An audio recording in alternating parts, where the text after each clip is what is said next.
Progress. But what makes Mary truly exceptional, what makes her a true embodiment of Ubuntu, is that her Cambridge education never took her away from the ground.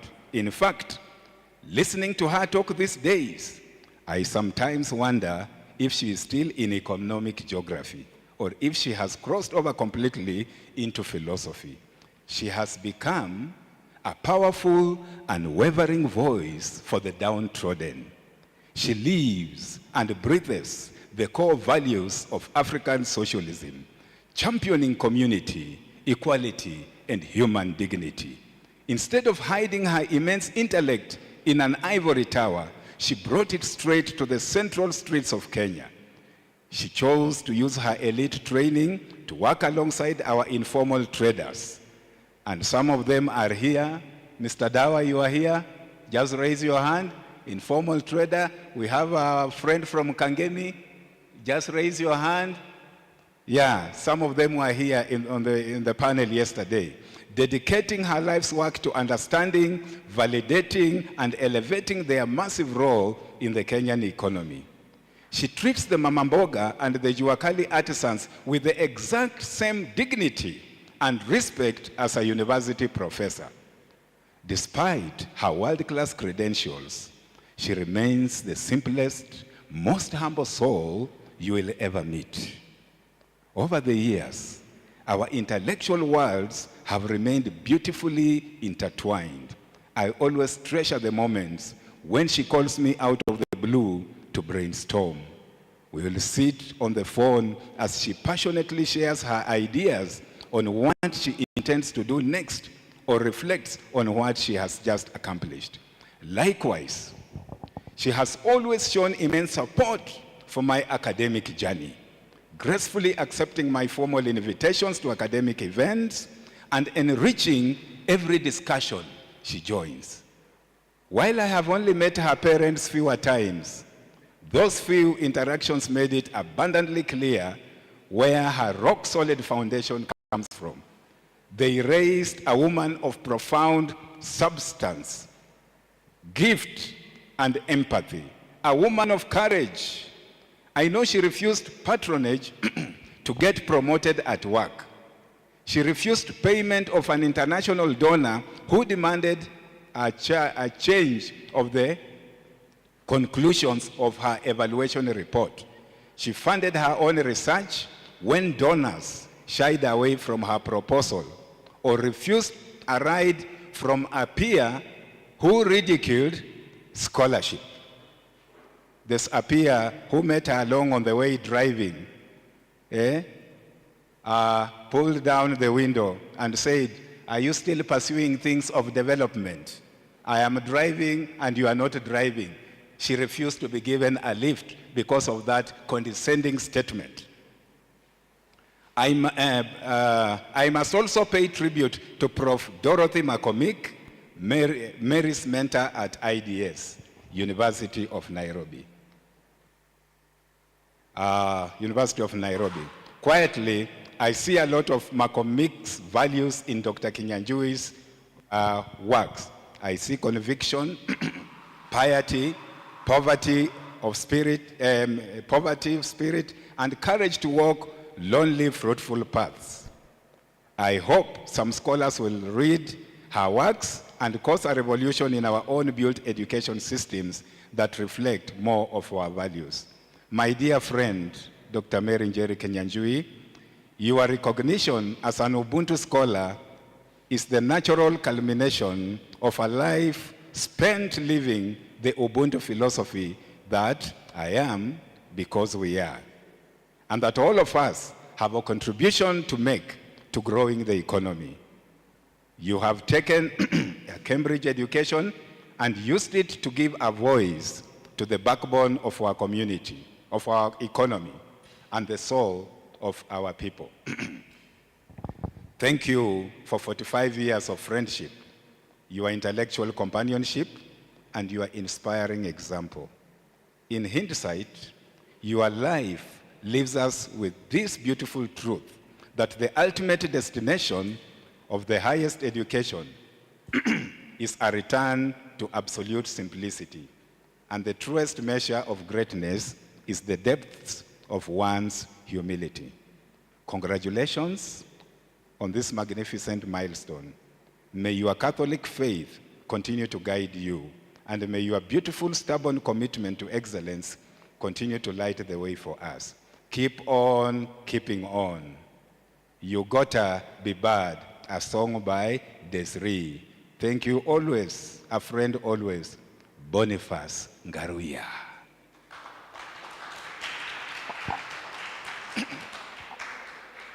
I cannot add or subtract. Elizabeth Nyambura, are you around? Elizabeth Nyambura, I can give you 1 minute to say something. Karibu sana. Let's give a round of applause as she comes also to speak something on community engagement. Elizabeth Nyambura, karibu sana. How are you? You look nice. Thank you. Good afternoon, everybody. Hi, good afternoon, everybody. Mine is an exciting story. I remember before, this last year when I had my son and I went to bring him to her so that she can see my son. I remember we were talking about how my educational journey has been and how she's helped me. And she told me, to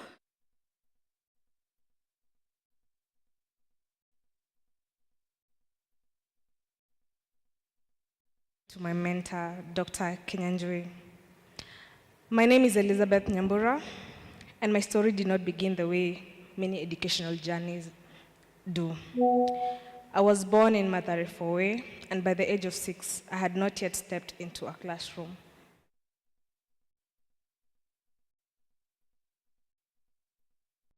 My chance. That chance came when we moved to Kawendani, and at 7 years old, I finally started school. I wanted to read so badly, but I couldn't. I watched others do with ease while I struggled to catch up. Later on, I joined a private school and slowly started learning and improving.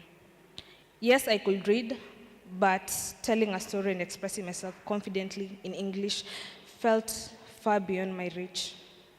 I had thoughts.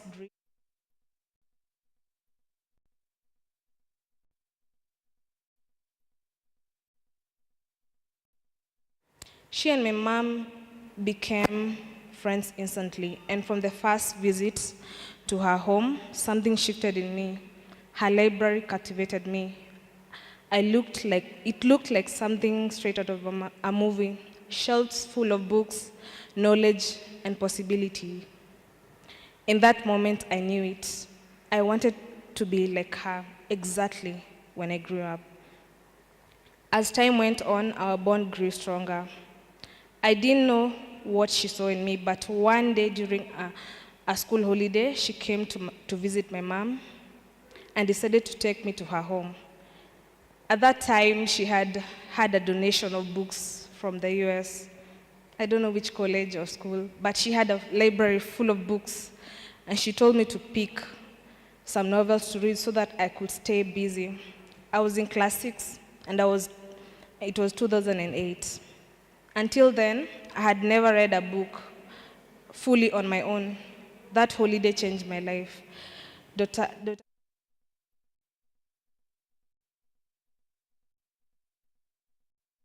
My work was rejected again and again, not once, not twice. She taught me that excellence is built through patience, consistency, and courage. In just that one August holiday, something remarkable happened.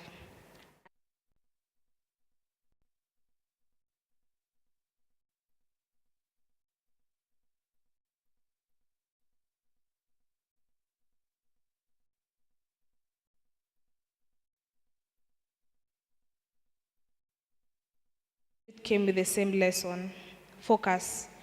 She will ask me to switch off my phone and leave it at the table, then hand me a book or a newspaper instead. In a world full of distraction, she taught me the value of attention, curiosity, and intentional learning. She reminded me, without ever even saying it outright, that knowledge deserves time and respect.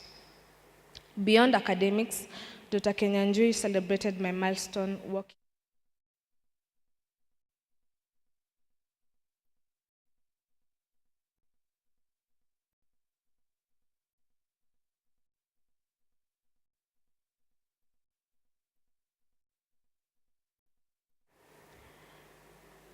Then they say it takes one person to change our destiny. And for me, that person is Dr. Kinyanjui. And I really, from the bottom of my heart, I really want to thank you for that. She didn't just teach me how to read books. She taught me how to think, how to focus, how to find.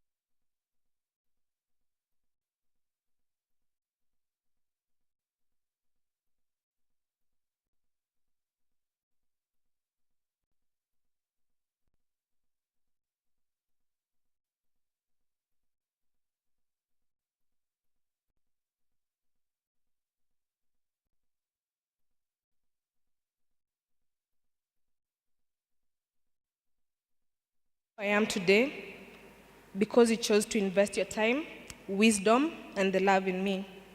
I will carry your lesson with me always, and I hope my journey continue to honor the impact you made in my academic life. With deepest gratitude, Elizabeth Nyambura.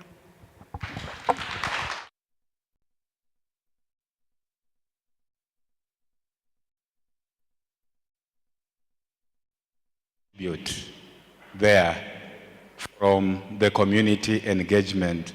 My Gen Z friend, are you here? Please just come and arrange these seats nicely. The microphones should not fall.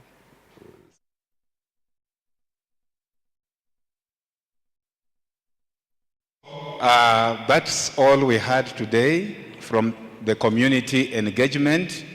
And we have seen how Dr. Njeri1960 really touched the community.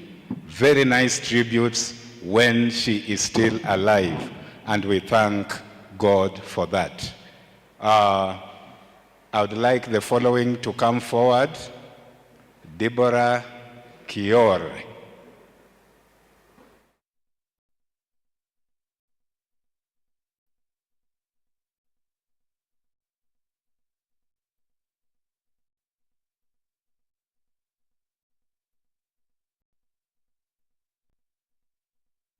Forward.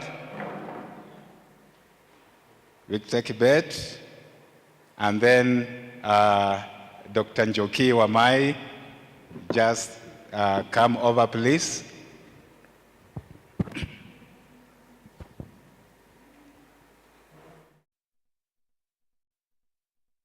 The margin is meeting the center, and the two are grafting a way forward.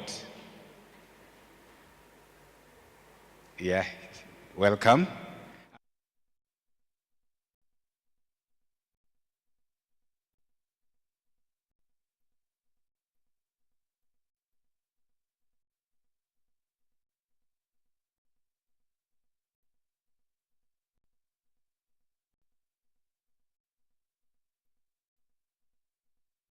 We have a session that's called Alternative Economy. What are we transferring to the next generation? And number two, this symposium is titled From the Margins to the Center. What are these margins? And what is the center? And how can the margins meet the center?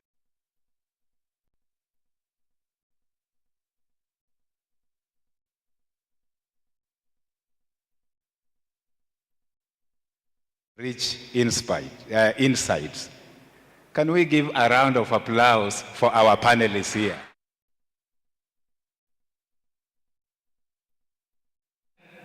A round of applause also. Can you take it away? We don't want to take it away, we want to bring it to the center. Thank you.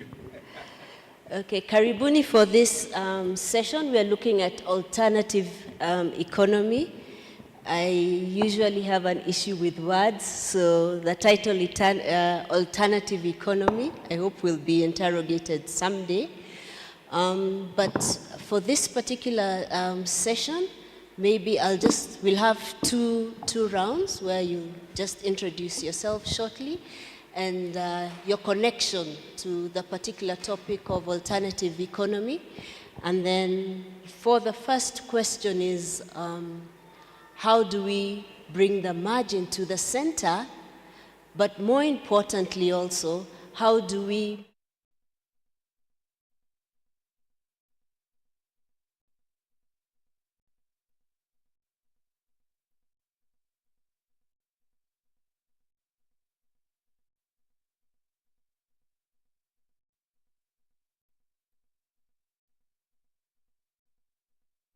second question. So because you have just come in, we can start with Dr. Mary. With Dr. Njoki, sorry. Mary's full in my mind. Hello.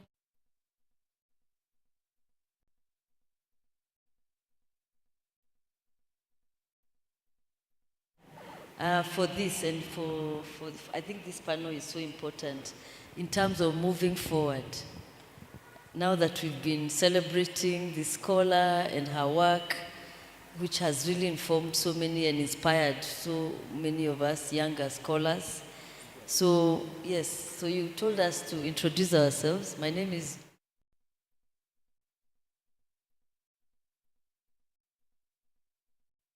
Politics and Gender Studies and Human Rights related subjects.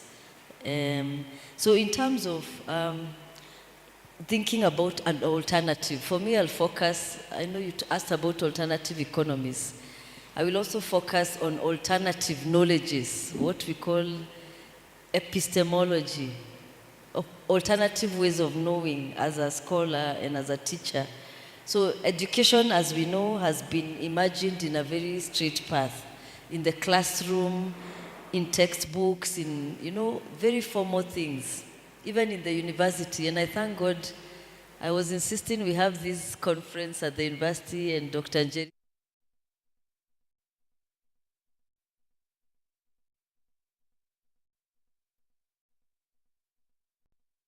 a better place here in the church, among the community, because that's where we need to start reimagining education, away from the university halls, away from also what is education, what is to study. So we need to start reimagining all those. And the margins, I like the question, Susan, you're asking, from the margins to the center. How do we then move education that is in the community to the center? And I think this is one thing we have done, even bringing this conference here. As you've seen in the program, there are lots, everybody is involved as an equal. The community, the family, the academics, everybody is in the program as an equal. Not something that you say, let us listen to the academics, and then later when we go for lunch, let us listen to the traders. No. Everybody is an equal in this. So alternative forms of education, and answering your question, moving the margins to the center is one of the things. So when we are busy thinking about education, conferences, knowledges, let us move beyond these academic conferences, Let us have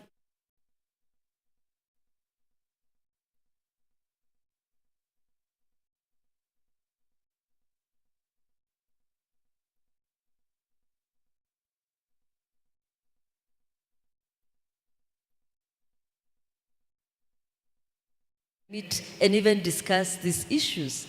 So for me, it's even the physical space, moving those margins, even in terms of what is a place to think, and move it to the center, moving it to church spaces. So that is very important, so that education, we can start seeing education not only as something about certificates, but cultivating agency, like what Dr. Njeri has been doing, agency of ordinary people, cultivating dignity, treating ordinary people, everybody with the same dignity, you know, and imagination. So when we embrace these forms of thinking, we're able to move from the margin to the center, and we validate the experiences of those people who have been put in the margins, whether it is women, whether it is Juakali traders, whether it is young people, and I submit.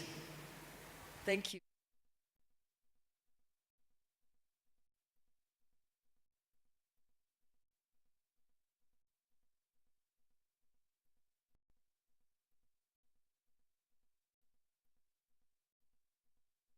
I'm very privileged to be here. This type of conference is slightly different from what I used to attend during those days before I retired. I met Jerry not a long time ago, like some of you. I met her in 2009 when she visited Switzerland. She was introduced by Dr. Kayesi. Dr. Kayesi is a common friend who actually gave a presentation on Monday. I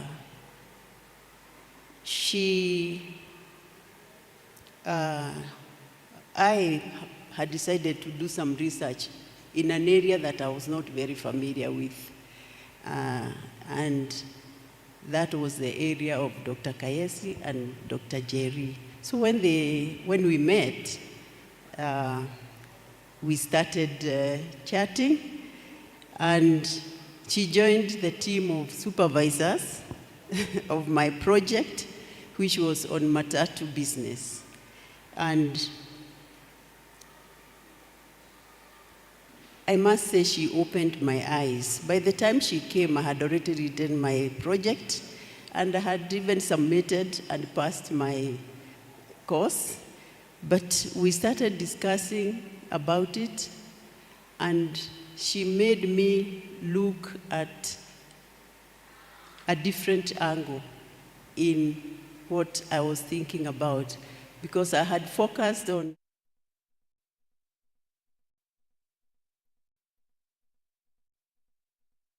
but when we started discussing with her, we started looking at the entrepreneurs, the people, and that is how I started seeing the human aspect of that business.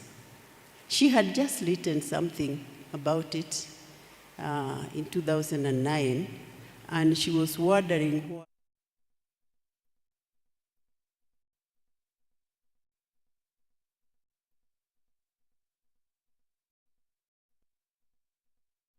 A big economic impact was still being referred to as an informal business. And that is the economics that we are talking about. And we started looking at the information that I had collected during my research work. And she encouraged me to write now a book, not a thesis, project paper, a book which I wrote, which now focused on matatu entrepreneurs. And we published it through Robert Academic Publishers. That's a German publisher. And like somebody said here earlier on, of course, I have never seen a copy from them or even heard anything from them. It just disappeared, but I see it in Amazon. And every time I try to contact them, I never got any response.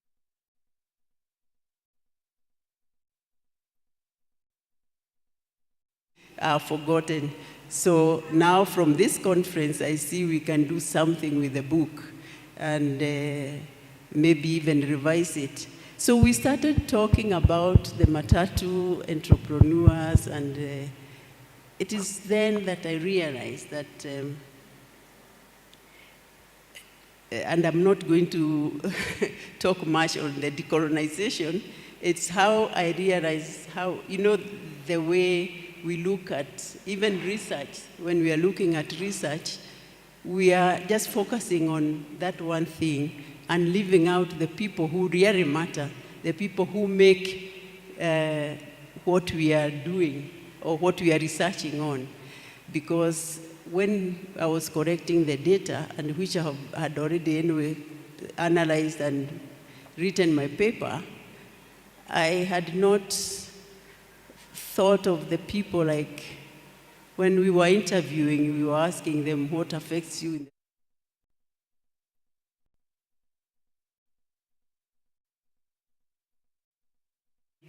Oh, the way people look at us, even the way they refer to us, where Makaga, where, So you can see now the impact and how we do not appreciate these people who do so much for us.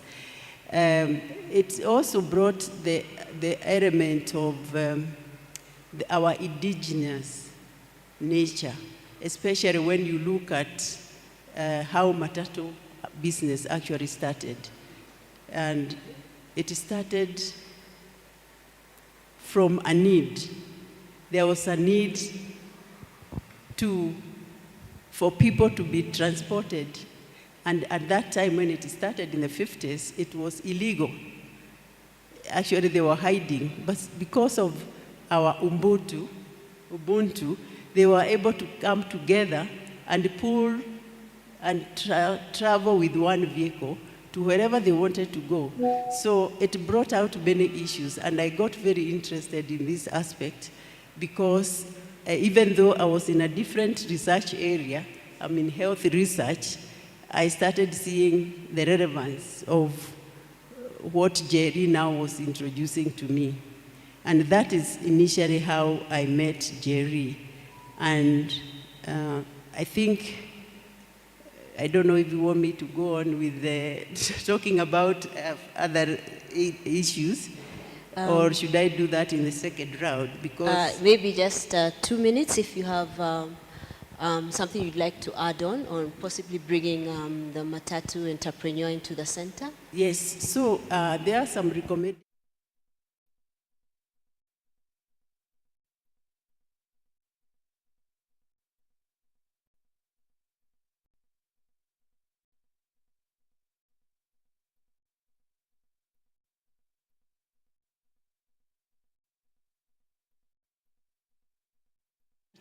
Today, there is border, and they are all having the same kind of issues. And probably, if a revision was to be done, we would need to talk about those. They still have the same issues, infrastructure, policies that need to be addressed so that we can enjoy this very innovative enterprise. And also recognize it as our own innovation, because you can see that this actual model has even been copied by other countries, yet our communities, we use it, but we never really embraced it as our own, and even broadcasted it as our own, And we, let me say Kenyans, we tend to do that a lot. Either we don't believe in ourselves as much to go and say we can do and we have done it and this is our own and we promote it as our own. So in connection to that, I think Njeri had told me to talk a little about my area of work, which is medical research, both conventional and traditional medicines and practices, because that is what I trained as, and even where I was working in the World Health Organization, these are the areas that I was, 2 minutes, 3. These are the areas that I was dealing with.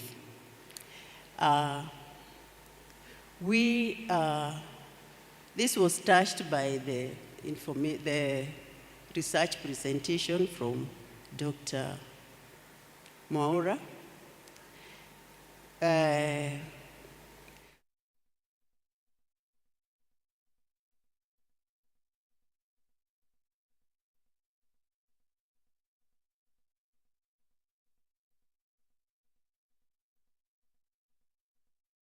Has some challenges, but our biggest challenge is how we embrace our indigenous knowledge. Our indigenous knowledge, which was handed from generation to generation, and it was sustainable, and it actually influenced the culture and the health, including the wealth of the communities. Those systems, traditional health systems, had included both medicines and foods, and they worked for people, and there is still a lot to say about those practices and habits. However, we were schooled to believe that traditional or herbalists were witch doctors, and that our indigenous foods are not good enough. And that was a lie. We were deceived. That is the colonization we've been talking about. And that is why I remember very well in 1974, I was told, maybe I should read it in Kikuyu because it was very interesting the way somebody told me that. Nano goiraga ugatwika murogi. I have been telling. This was my grandfather who told me that. I know he was joking, but it's because when I was a first-year student of pharmacy, I went to him, that was 1974, I went to him to ask him about herbs, about traditional medicines. Of course, they had been told that traditional medicines, those who are practicing were witch doctors. So that continued,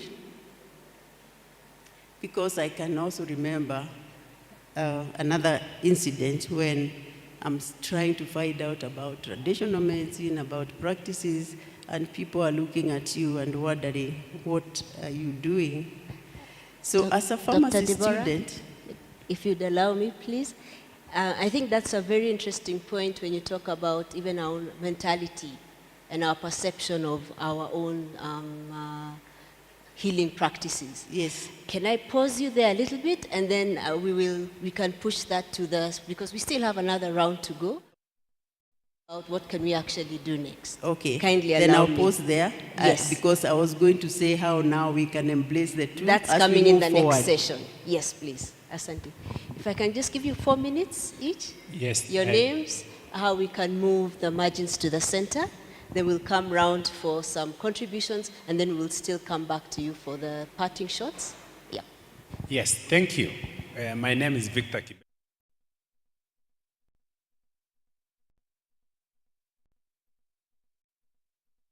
Security studies. I'm a security professional in practice and in theory, but today I'm moving from the margins to the center, and more specifically from the perspective of bringing in the way my seniors have alluded here, that the center is where there is a lot of power and interest. But personally, I would love a different scope, because the way I was raised up in a rural setup in Baringo and the way we do the things in the margins is absolutely different from the things that are done in the center, specifically in urban areas. A case study is, for example, the issue about coming up together, like the FIAMA, for example, and more specifically like the work ethics. So where I was brought up is we didn't have an operational model of payment. So we used, as a community or people from a specific land, used to organize themselves and possibly brew the traditional liquor and then say, today is my farming day. And as early as 5:30, people have come with chambers. And they do what we call, in my cultural way, kipakenge. Kipakenge is coming together. And we sing as we plow the land. Yes? There's very nice traditional songs. And out of it, by tea break, then a first round of the traditional liquor is served. Then it proceeds on. At lunchtime, everyone is given around 5 liters of our own. And then they now go and sing. They take and start singing and enjoying themselves later to the late in the evening. Yes, ideally, it looks like it's backward. But the truth is that an acre or two planted and completely ready for harvesting.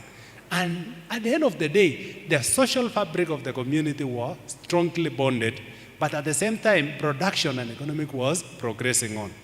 Now looking to the modern day center, where everything has to be monetarized, everything has to be paid for. So it calls for, yes, we agree that we move even in apps to the indigenous ways, but do we have that courage?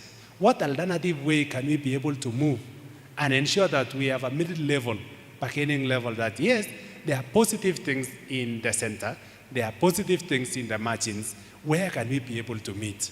Personally, I'll stand in and say, there are a lot of things that are happening.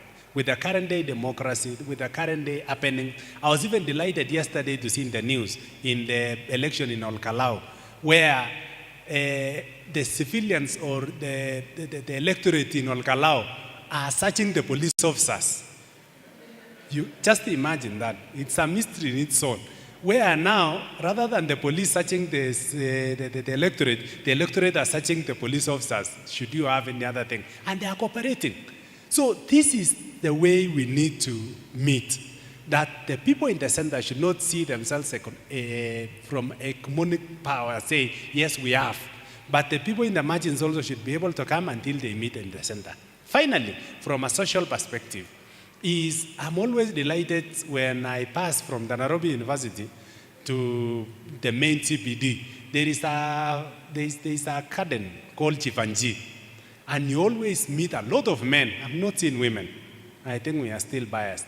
Quite a number of men discussing politics, development, and the rest. And the way they discuss, you can really see that Kamukunji, that parliament ya mwananchi, really brings in pertinent, critical issues that can be looked into, and through it, a lot of things will be able to be solved. So personally, in my conclusion, I'll just say it is possible to move from the margins to the center and the center to the margins, but we must get a win-win situation. Thank you.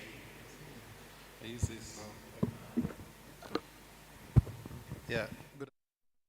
My name is Mushemi Gakuru. I was here in the morning, but you are not as many as we are right now.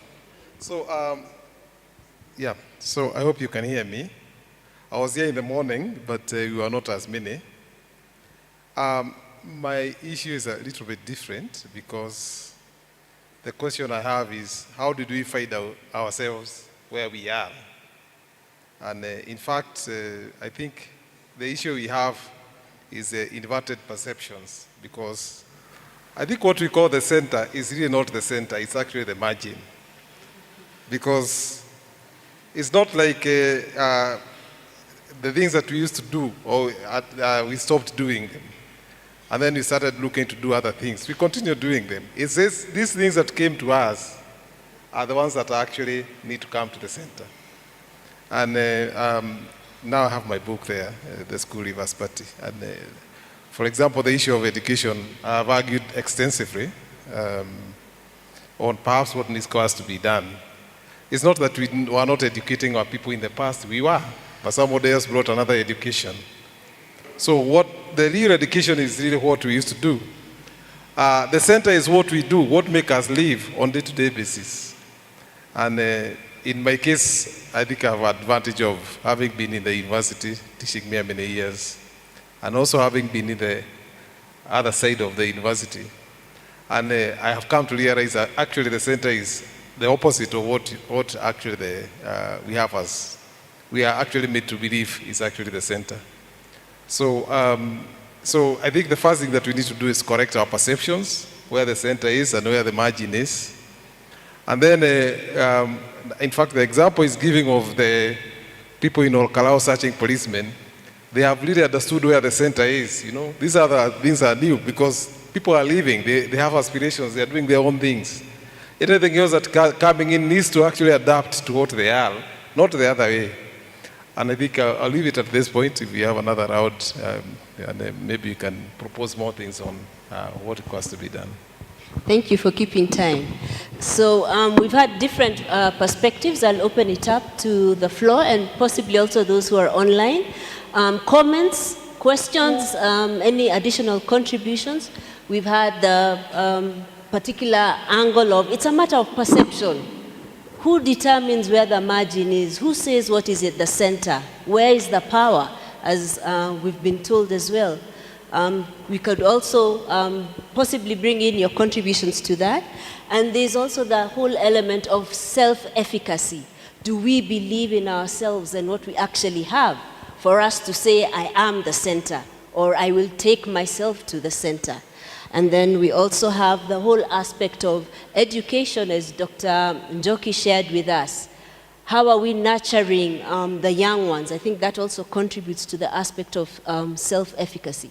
So I'll open it up just to see what are your contributions to the particular perceptions that they've had.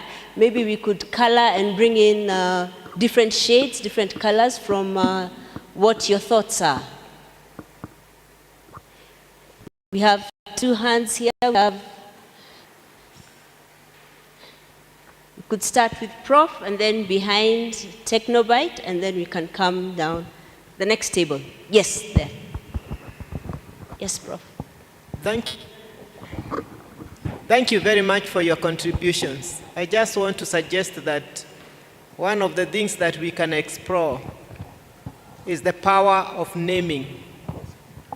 We women as theologians, that's one of the things that we struggle with, because most of the times people name us or call us, define us the way they want. Like they will just look at you and listen to you and say you are a rebel. And you have to unpack what that means.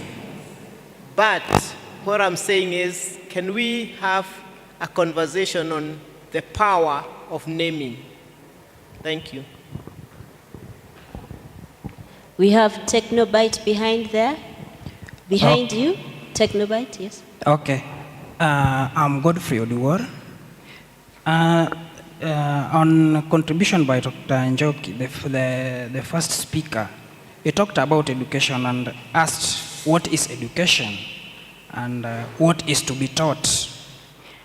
He gave a certain perspective that we should not see education just on the merits or certifications, but as a cultivating agency.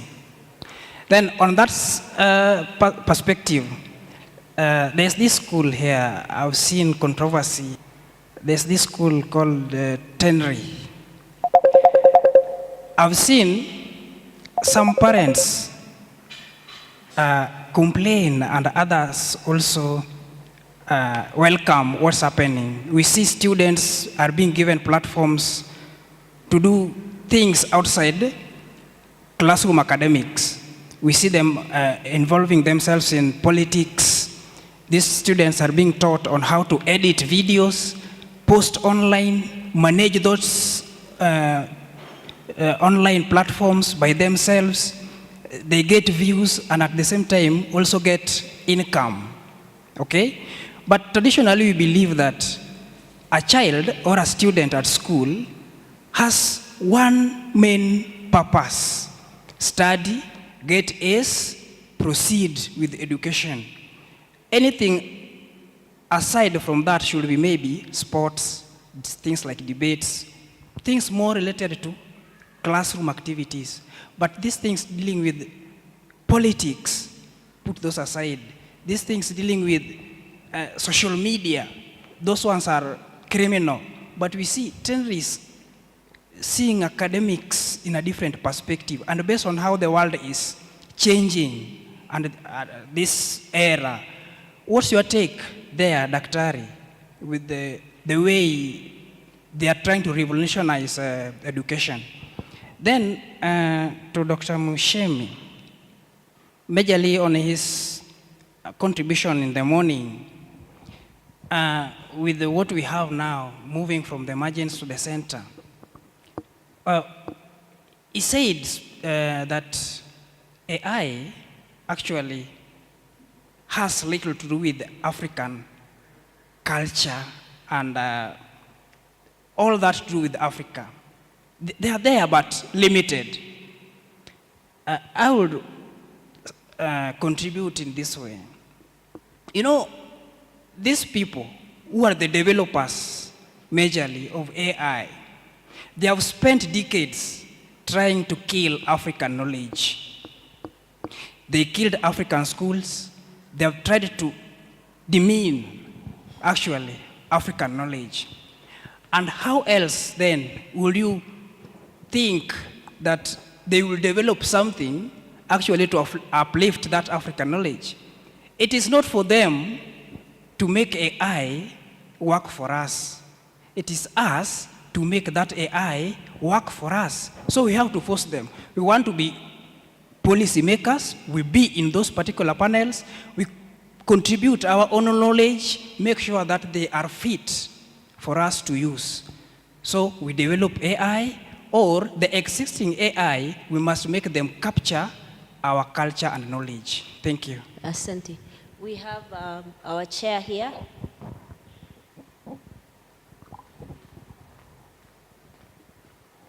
Maybe if you can make it a little bit Thank brief. you, ladies and gentlemen.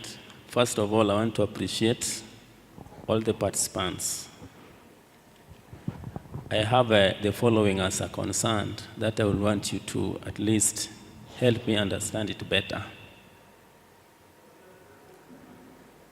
In 2021, towards the end, the then President of Kenya, Uhuru Kenyatta, went to Singapore.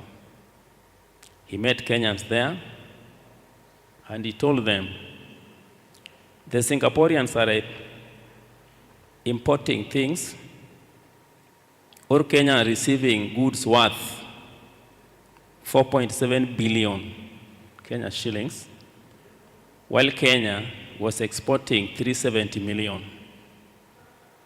Somebody with the proper arithmetical grammar can help me.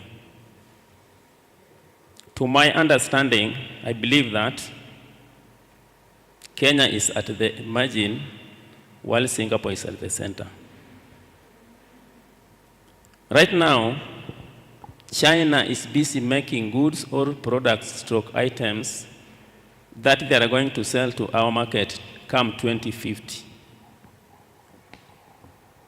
It means that China is at the center, Kenya is at the margin. What can we do so that we can command a share of our market? I want us to put our mind towards that.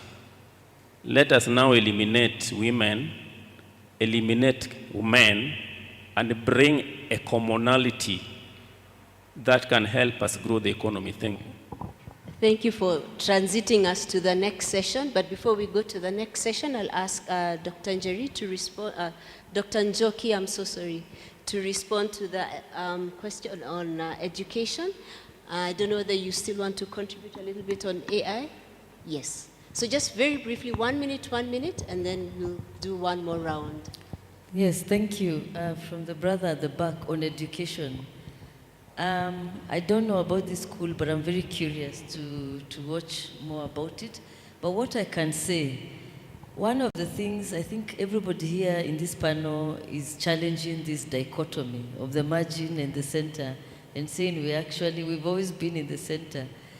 If we look at our education systems in Africa, we did not have this kind of colonial school, the one all of us have gone to, where you leave your parents, you go to that school, you spend the entire day. Of course, now it's boarding, and that's part of the reason we have all these crises, like the Utumishi girls and the boys who are fighting.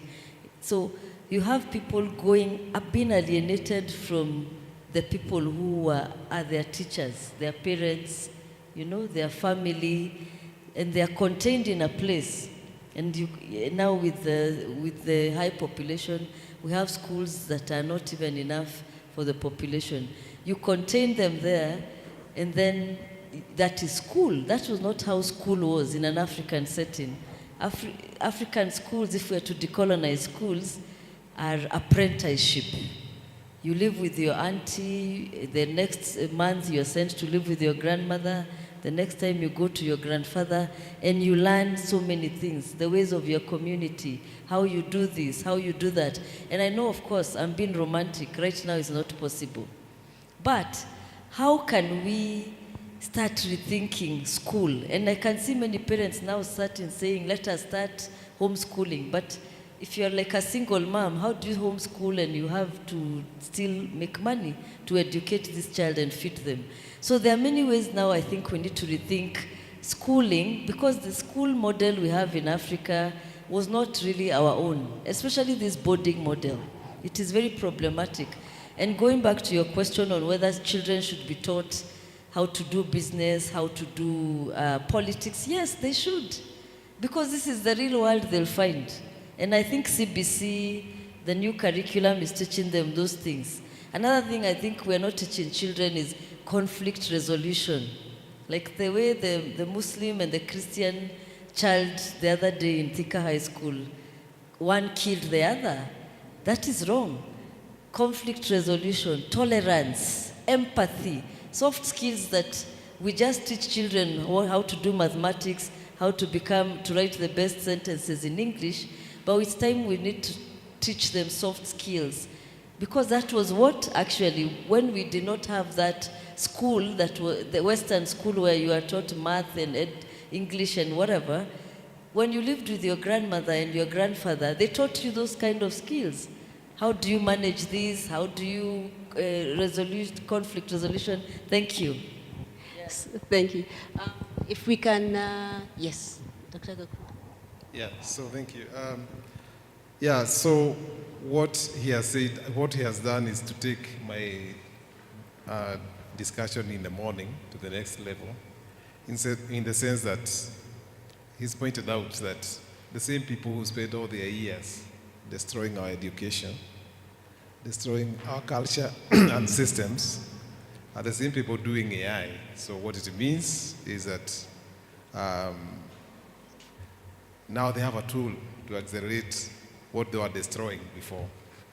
And with respect to what I was just saying before, it shows you something, because the trick that is here is that somebody will come in with very good arguments, and he'll convince us that now AI is in the center. And then we forget that actually, even before AI, even today, even those of us who are not going to use AI, we'll still go home, do our things, eat, sleep, and continue with our businesses. So what he have done is to destabilize our perception of where the center is again. And these are some of the tricks that we have to be careful about.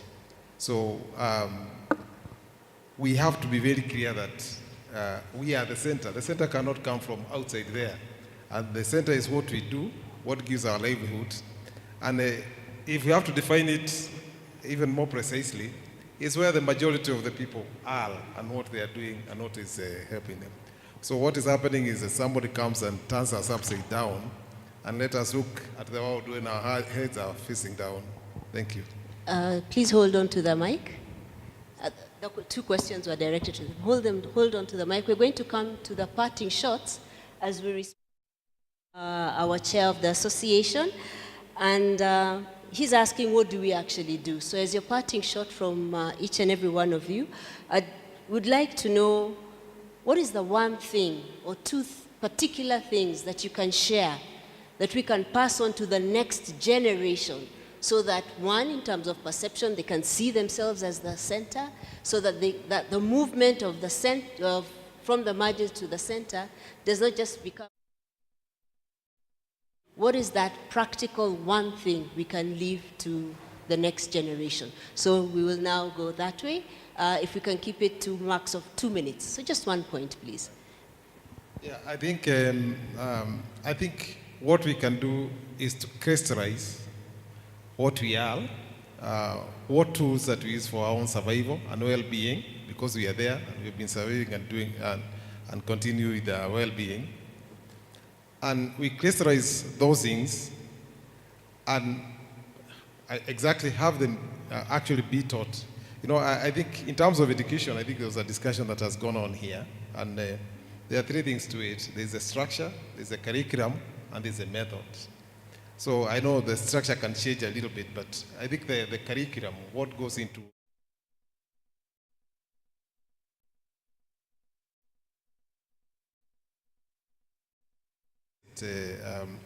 you see, there's this, I like some of the Indian families because they bring their children into their businesses and they're able to pass on what they actually do and able to learn.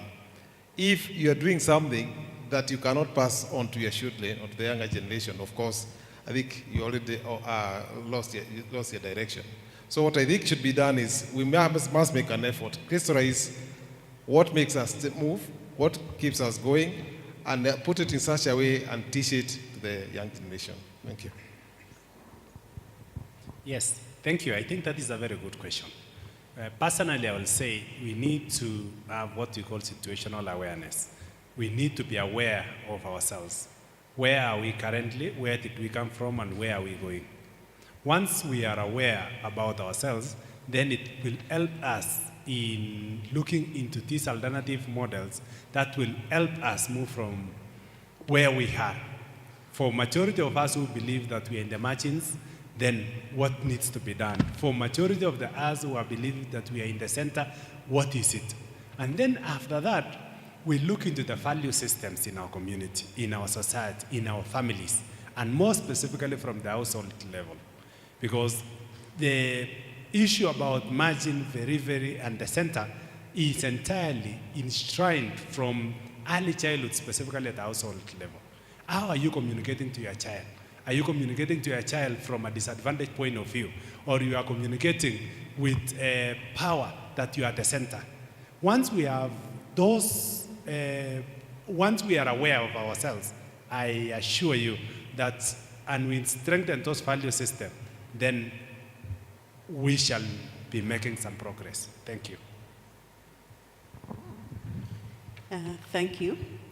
I want to believe that we were always in the center, but we were deceived to think that we were not. Even while the colonial governments were telling us that our foods, our medicines were bad, they were collecting information about our habits and our medicines. So I know, because I did a bit of research on those type of things, that we were very proud, our people were proud to think that they are giving the information to a white man, but not giving it to a local. I don't know why we, like I said earlier, don't believe in ourselves.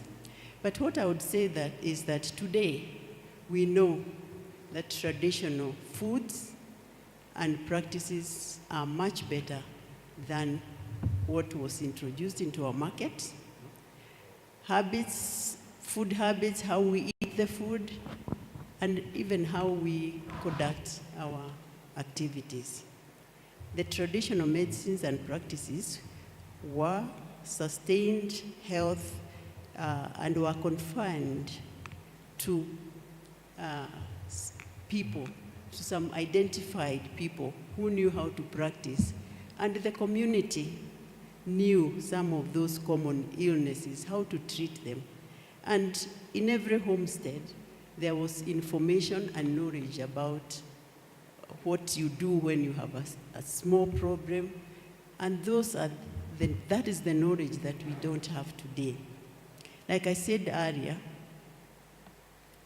in the 70s, when I was in the medical school, we were worried about communicable diseases, infections, whether somebody has malaria or tonsillitis, such diseases. And our lecturers were very categorical about that. They were telling us those other non-communicable diseases, that is, diseases like cancer, diabetes, hypertension, even mental illnesses, were mainly lifestyle diseases. And they were mainly of the affluent and of the north. But today, and I can attest to that today, we are the global leaders of those non-communicable diseases. And why? We thought that we copy the North. They had diseases, they had those non-communicable diseases, they know how to maintain them, they know how to control them, they have medicines, they are able. Now, the burden is in the South. And the worry is that even our marginalized, the very marginalized, are suffering more, because somebody said about how to take care of these patients. You need medicines, they are expensive. Sometimes they are disabled because they cannot work, yet they also need helpers. So you find a family with a sick person is actually impoverished. So those are the things we need to look at. For me, my parting shot would be, we need to go back to the drawing board and look at where we went wrong and go back to issues, to practicing what can give us health, because health is wealth. Dr. Njeri, from your perspective in education, but also as a convener of this particular symposium, what is the one thing you'd like us to pass on? 2 minutes. Thank you.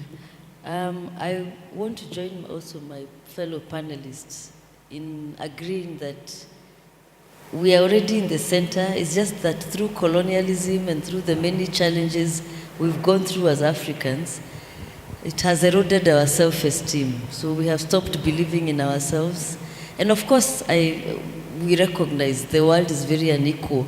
The rich global north defines what is knowledge, and what is knowledge, for instance, whether it is in how we do business. And that's why people like our Professor Njeri here is challenging how you do business, giving us a new model. Well, that's what Dr. Kioe here is talking about, our own African medicine, whether it is also African engineering. So for me, I can say you cannot, one of my favorite quotes by an African-American feminist, Audre Lorde, and she says, you cannot destroy the master's house with the master's tools. So we have to reinvent our new tools, and these are the tools we are talking about, so that we can reinvent our own house and hopefully use that as the vehicle to develop ourselves and liberate ourselves as Africans, using those tools we are talking about: knowledge, medicine, engineering, and now we have AI. As much, and the sad thing about AI, it is moving very fast. Africans are consuming it a lot. Kenyans, I don't know whether you know, Kenyans spend the most time on the internet in the world, about 3.5 hours a day. So we are spending a lot of So we need these tools we are developing to put them out in there so that we are developing also our AI. Our AI is fed by our African medicine, traditional medicine.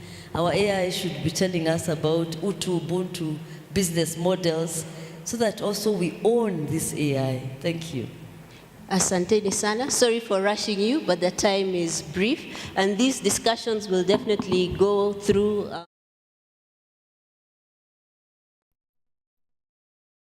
One thing that, from example that we've learned from Dr. Njeri is what can we do to pass on the Utu feminist logic in the businesses that we do, in the spaces that we do? Where is the solidarity? Can you actually have cooperation, collaborations with your competitors?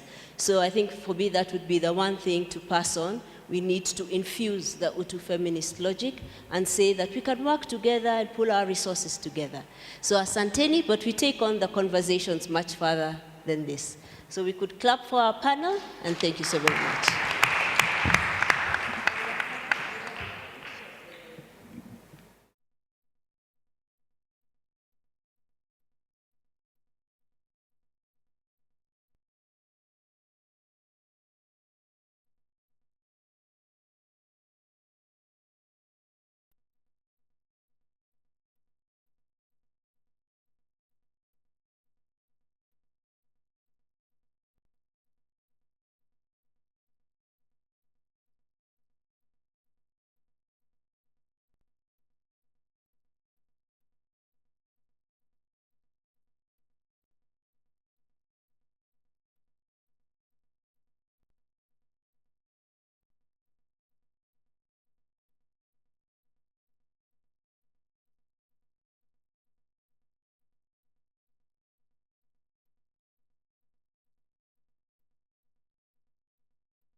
Thank you very much, eminent panelists.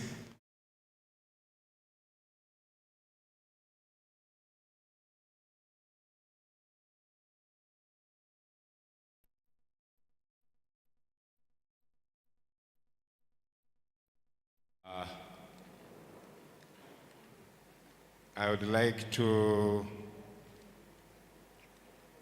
invite the family members of Dr. Mary Njeri1960 hapa mbele. We have Josephine Committee. We have, I call her Pastor Anastasia. And then we have Jane Wairimo, a very close friend of mine. Karibuni sana. Tuwa encourage kwa makofi wakikuja jameni, our the family members.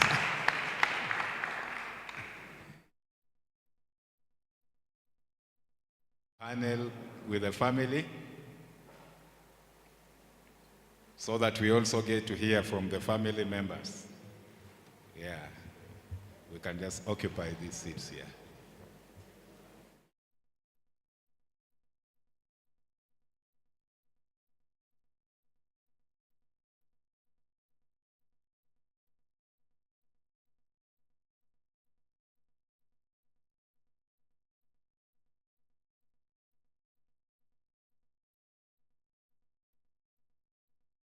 Come over, a round of applause for our moderator. He's been doing great work since we began this forum. He will lead us through this family session and also the conclusion of this forum. Karibu sana, Bwana Khainga.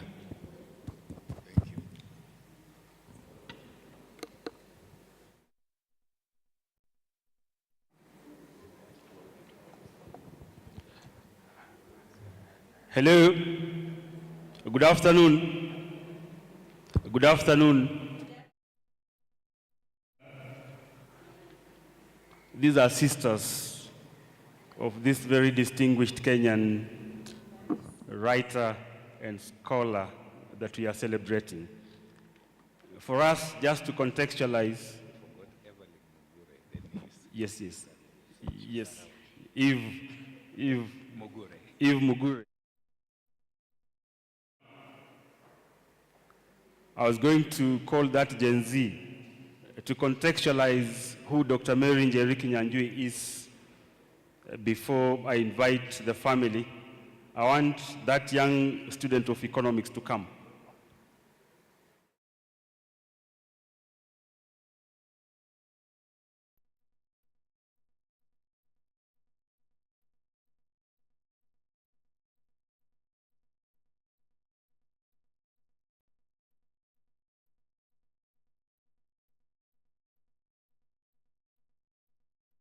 So the first book that I have with me here is The Scars on My Foot, written by Dr. njeri1960.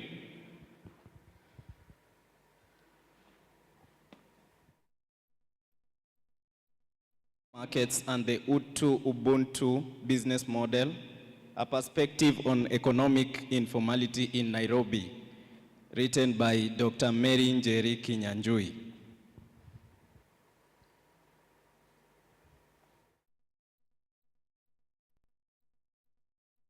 This is the neoliberal pipe dreams, Ubuntu in the reconstruction of Africa, written by Dr. njeri1960.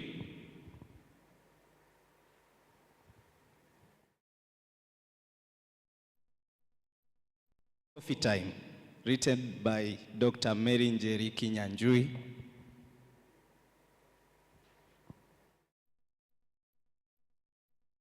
Progress, a journey throughout mental health, resilience and adaptation by Dr. njeri1960.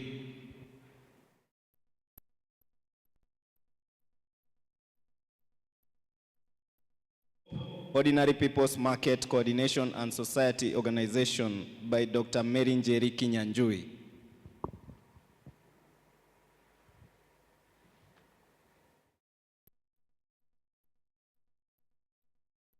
Development, Everyday Ordinary Women Livelihood Economy in Kenya by Dr. njeri1960. Great.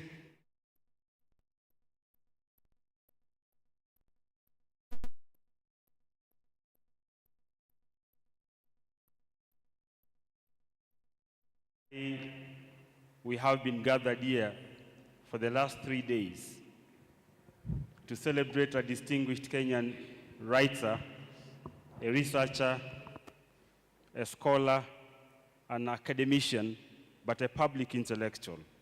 Do you know who a public intellectual is? A public intellectual is somebody who does not just limit their intellect to the classroom. They share that intellectual power with the community. And Dr. njeri1960 has demonstrated that away from what you've said as a leading light, a scholar in Ubuntu feminism and Ubuntu development studies, I describe her as a public intellectual. Can we say a public intellectual? The public intellectual. She's a great Kenyan writer and scholar, a prolific writer. It is not ordinary to have a symposium that is put together for an individual. You only do that to somebody who has distinguished themselves in their field.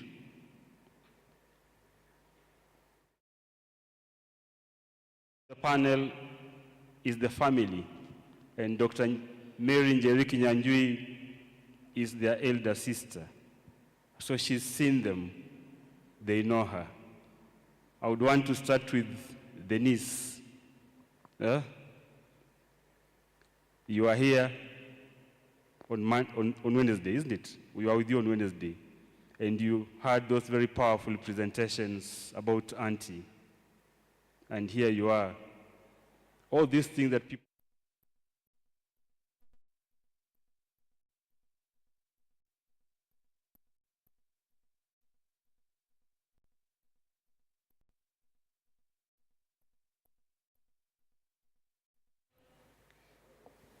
My name is Evelyn Moshiri. I call Dr. njeri1960 my auntie. And all that I've heard today and what I heard on Wednesday, it's very true about her. And as we know her, all those children whom we call her auntie, she has been very amazing to us, but that at the same time, very tough. As Elizabeth said, that she would give us books. We have passed through that too. And she would also take our phone, and as many as we were,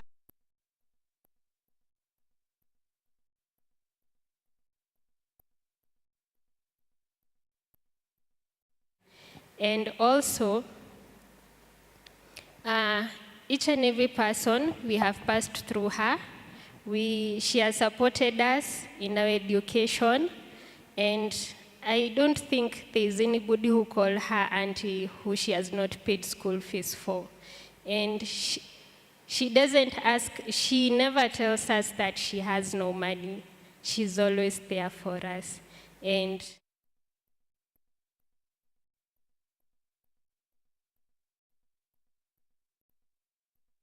to be as the way she is. That's all. I have a lot to say, but as for now, that's all I can say. You know, when Dr. njeri1960 first came on the Books Cafe at Broadcasting House, and she was talking about her growing up, Kikuyu word, a village called Ngedu. I haven't heard that village being mentioned in this hall. The sister there. Yes, I want you to say, yes, this is your sister.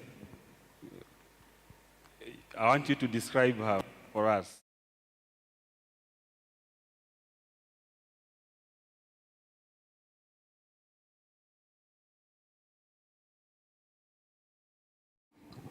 Kenyanjui, and I also acquired another one, Joroge. I am a sister to Jerry, a fifth born, but she's my twin. People say we are twins, that we look alike. The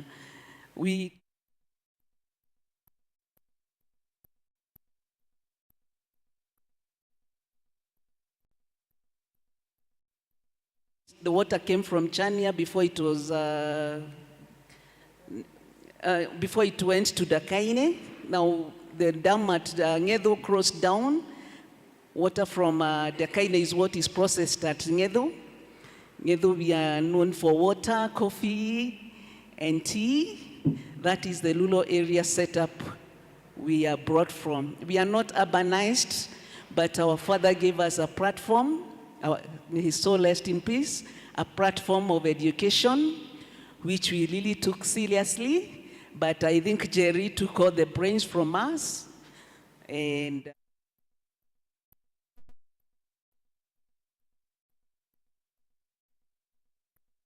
I read. Let me just read what I had written. Yes. You know, when sometimes you speak, you live.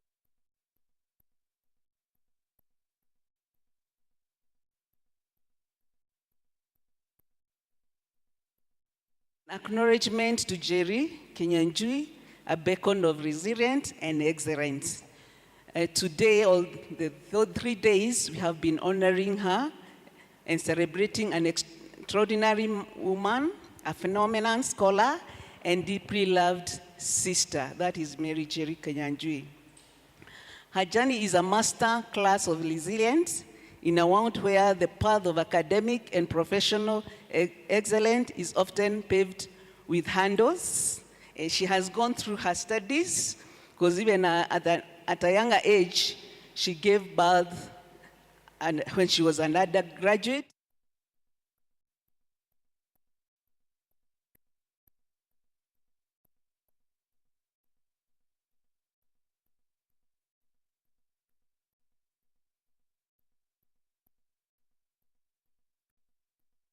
Into stepping stones and uncertainty into the standard setting of achievements. That's why we are celebrating her achievements, because she's extraordinary. Defying odds and defining success, where others might have seen limitation, Dr. Kenyajui saw opportunities to learn, grow, and lift others as she climbed. It is true that she's never left each one of us behind, because despite that,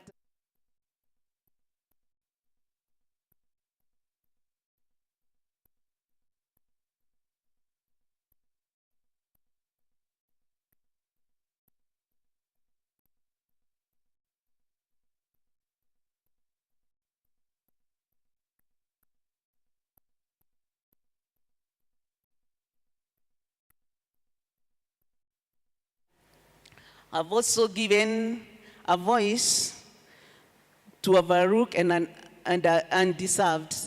To look at her long list of prestige awards is to look at a map of pure determination, late nights, and unshakable belief in the power of education. She doesn't sleep. In fact, these 3 days, I don't know whether she has led so that she can prepare herself and to ensure that things learn very well. More than a scholar, well, the world recognizes her as a distinguished academic and award-winning force of mature to her family. She's something.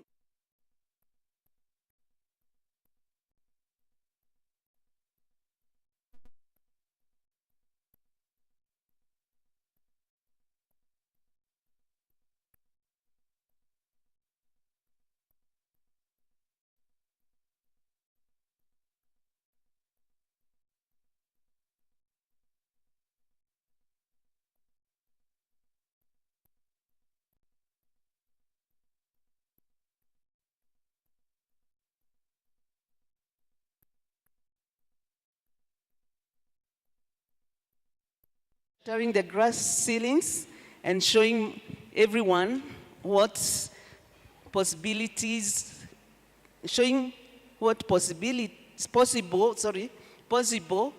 faith, hard work, and brilliant intelligent meeting. On behalf of my family, we salute you, Jerry. You're a true superwoman and a scholarship, and an inspiration to generation to come. You're very critical in everything what you do. She's very critical, and I think that's why most of the time some donors and other people do not love her criticism, and she has made me to be who I am.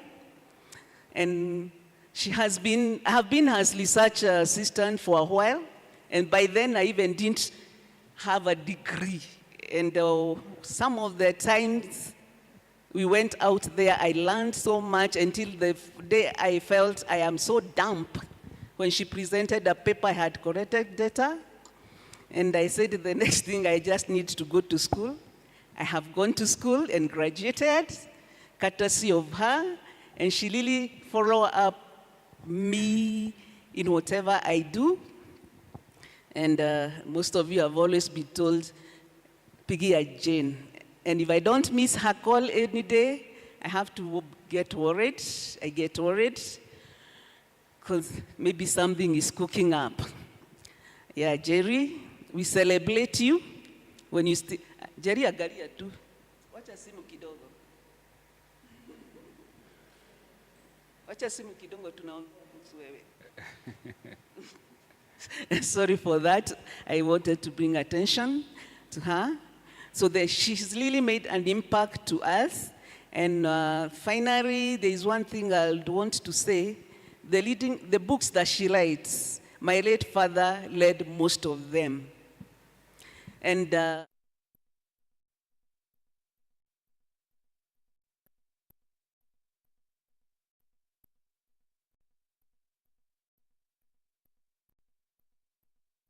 So the Mafuku is that Jerry of books. I translate it, not correct English. So Jerry, your books were not just led by anybody less than your father, and continue writing. You may say you are retiring in writing, but that is not true. I will still see another one, because the scars of your foot are still wet. You'll still need to dry them. They are still wet. You have many years to dry them. Thank you. Thank you. A round of applause for sister there.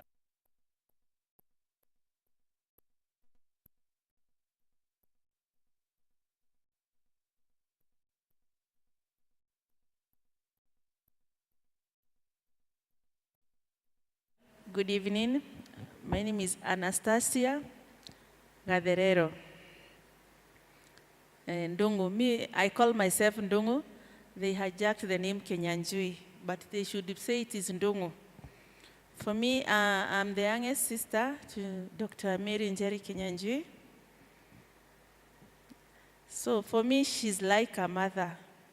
Them, they are sisters, but to us, with my late brothers, she's a mother to us. She has inspired us so much, especially in our academics. Even with the grandchildren, there's a day I laughed when she told them to go and read. They were all over. She gave them books, especially the youngest one, Lucy. Now she wonders, I don't know how to read. She came and told me, Auntie, I don't know how to read. How will I read? So we thank God for her in a very special way as a family, for the inspiration she has given us. Even when times are difficult, she'll still move on. So I'll read what I had written.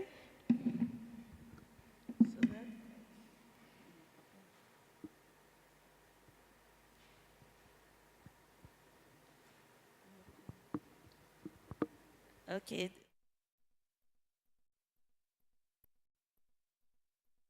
An exceptional woman.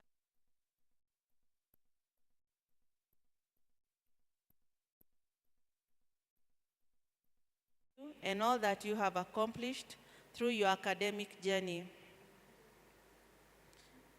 Your dedication, discipline, and determination have been truly inspiring. There have been days marked by challenges, sleepless nights, demanding assignments, and moments when giving up may have seemed easier. Yet through it all, you remained focused, resilient, and committed to your goals. Your achievements are not merely the result of intelligence, but of hard work, sacrifice, faith, and perseverance. You have demonstrated that success belongs to those who remain steadfast and refuse to quit. Beyond your academic excellence, I deeply admire the person you are within our family. You have consistently been a source of love, strength, and encouragement. Through your kind words, compassionate heart, and many sacrifices you make for those around you, you continue to bring light and unity to our home. You have never hesitated to stand with us in difficult times or celebrate with us in moments of joy. Your selflessness and compassion strengthen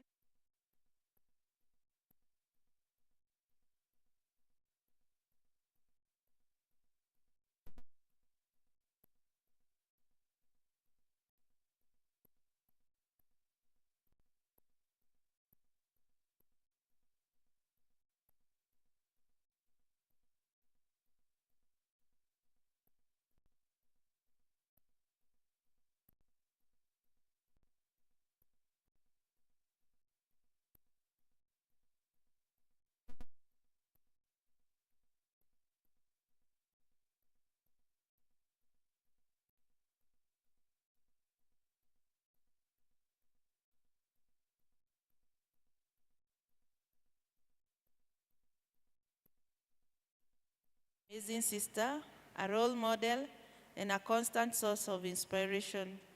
We are truly blessed to have you in our lives. We celebrate your achievements, honors, and your sacrifices, and look forward to all the wonderful things God has planned for your future. Congratulations on how far you have come. The best is yet to come, and we will always be cheering you on. We love you, we appreciate you, and we are incredibly proud of you. May God continue to bless you abundantly and grant you success in every season of your life. That's A what round of applause.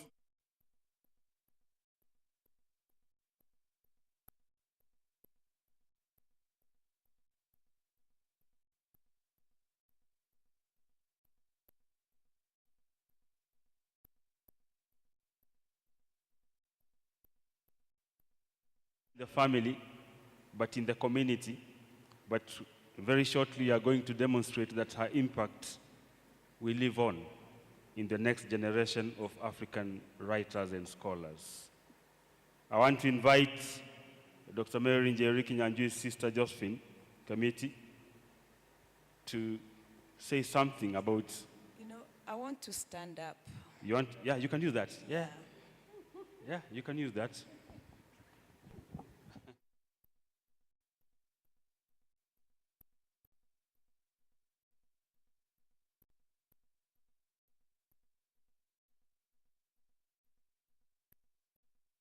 Is to talk when I'm standing up is because I'm a teacher by profession, and I don't remember of any teacher that would sit down and talk and teach. But on the other hand, I'm not going to come and teach or say anything. I'm just going to talk on behalf of my family, of who this wonderful lady called Dr. Njeri is to us. So my role today is not to speak about Dr. Njeri as an academician, a lecturer, a teacher, or an author. Instead, I want to honor my sister, whom we call Njeri. We have not actually used any other name but Njeri. From our childhood through the challenges of adulthood, her unveiling courage and steadfast support has transformed my life and the lives of our siblings. She has taught us resilience, compassion, kindness, and the true meaning of unconditional love. Our sister has loved us without any judgment. We have done things that probably she would criticize us, but all our siblings can say she has always been more of a positive person that corrects us other than judging us. Her love has truly been unconditional for all of us. To us, Mary or Njeri is the anchor of our opportunity to describe who Njeri is or who our sister is. Their stories would echo similar words: loving, caring, kind, supportive. Also describe her, personally, I would describe her as a woman of strength. She has gone through so much in her life. As the firstborn, she has carried each one of us on our back. That shows physical strength. So she's a woman of strength. Not to mention even her academic journey. She has gone through trials, and she has triumphed out of it, like we were told by one of her friends that they started college with. I don't remember her name. Now I'll talk a little about her impact on my life as a sister. One of the many things that I can touch on how she changed my life, and Nyambura, I'll echo what you said. I understand, or I understood why you are so emotional about what my sister did for you. What she did for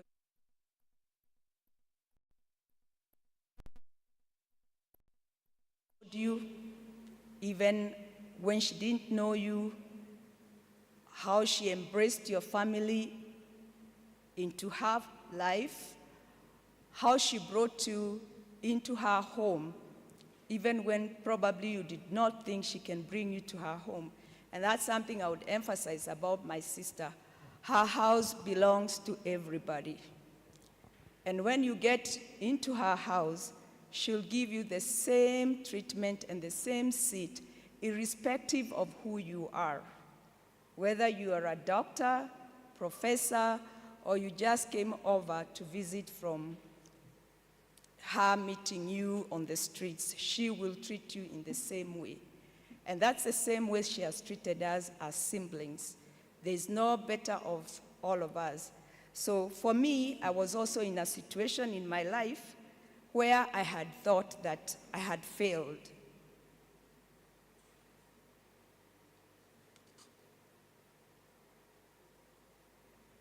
During those difficult moments, Jerry stepped in. She supported me emotionally and financially without any judgment. The situation I was in, she knew the challenges that I was going to face in life. She encouraged me to go back to school.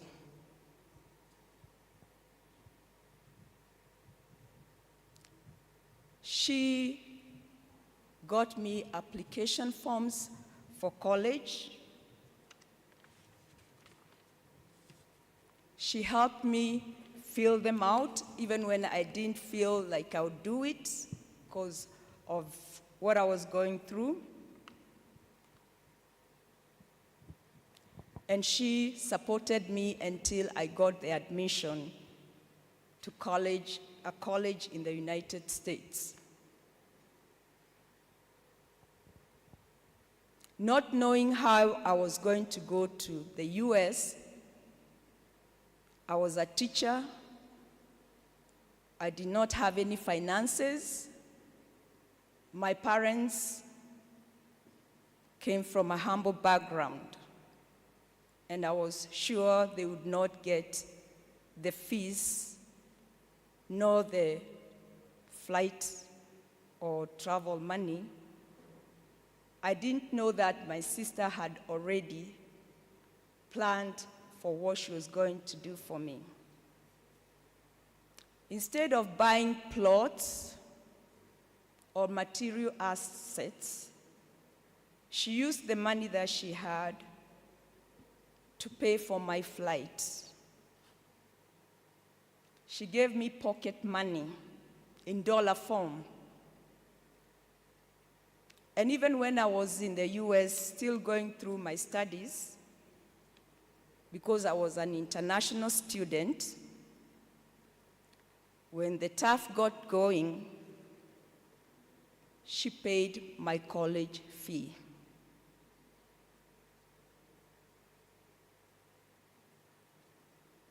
That's not an easy thing, because most of the students that went to school with me, international students, most of them dropped out of school because they could not afford the money. But my sister stood with me, and I completed my diploma in nursing, and then, as usual, encouraged me to go on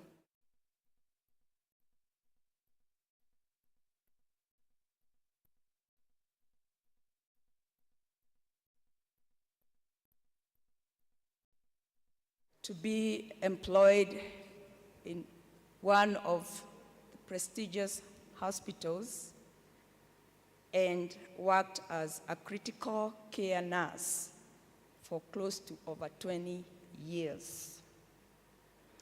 I would not have achieved that without my sister.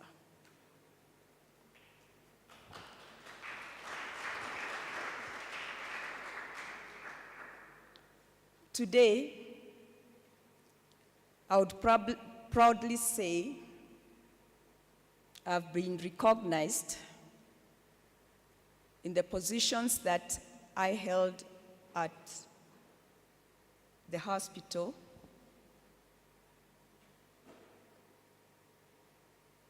The respect that I was given by the doctors that I worked with, and also getting a chance to be able to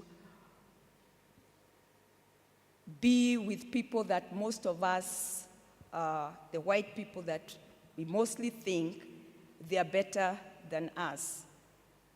She gave me that opportunity to know that I can question their practices. I can proudly stand and define who I am. And she also made me believe in myself. That I would not have achieved if my sister had not sacrificed what she did for me. And Njeri, I will be always, and I will live to thank you for what you have done for me. I may not have told you enough, but I'm so grateful for the sacrifices that you did make for me. I am who I am today because of you. And I'll say in front of all these people, I love you with all my heart. And that's what every other member of my family would tell you. We don't have those kind of words of saying, I love you, but we know deep.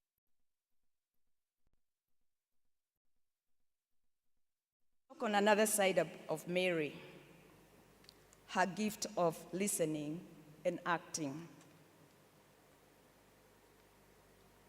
One unique quality my sister possesses is her keen interest in every conversation she has with people. She listens carefully, thinks deeply, and often turns simple conversations into meaningful action. During the COVID-19 pandemic, I had a casual conversation with her about the spread of viruses and how masks would control it.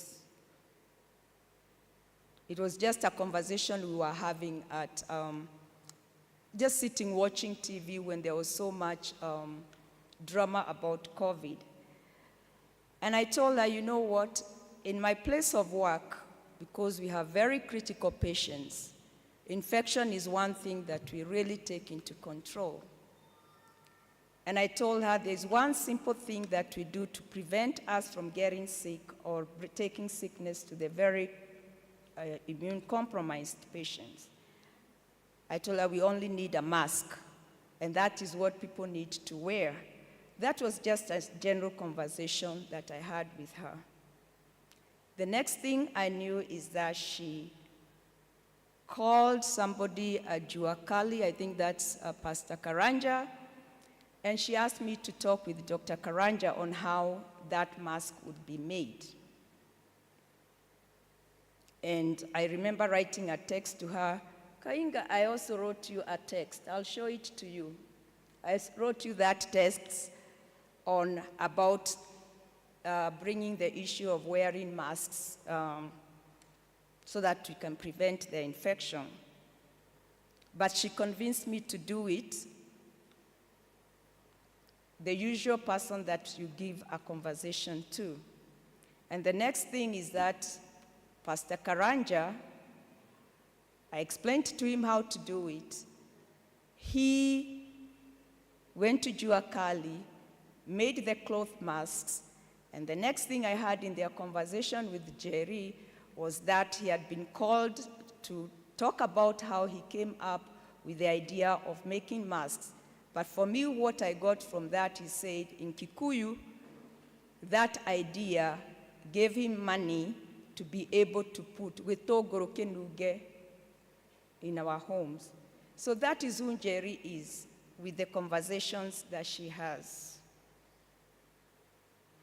And I will also add to that, when we had the IDS celebration, I told people I didn't know who she was. And sure enough, not that I didn't know she was my sister, but because I had people talk about somebody that I had not known my growing up. But what I got from those conversations is who she is today. So the Ubuntu, it's called Ubuntu, Ubuntu. That is what she is to us. So Njeri has transformed what she treats us to bring it to the community.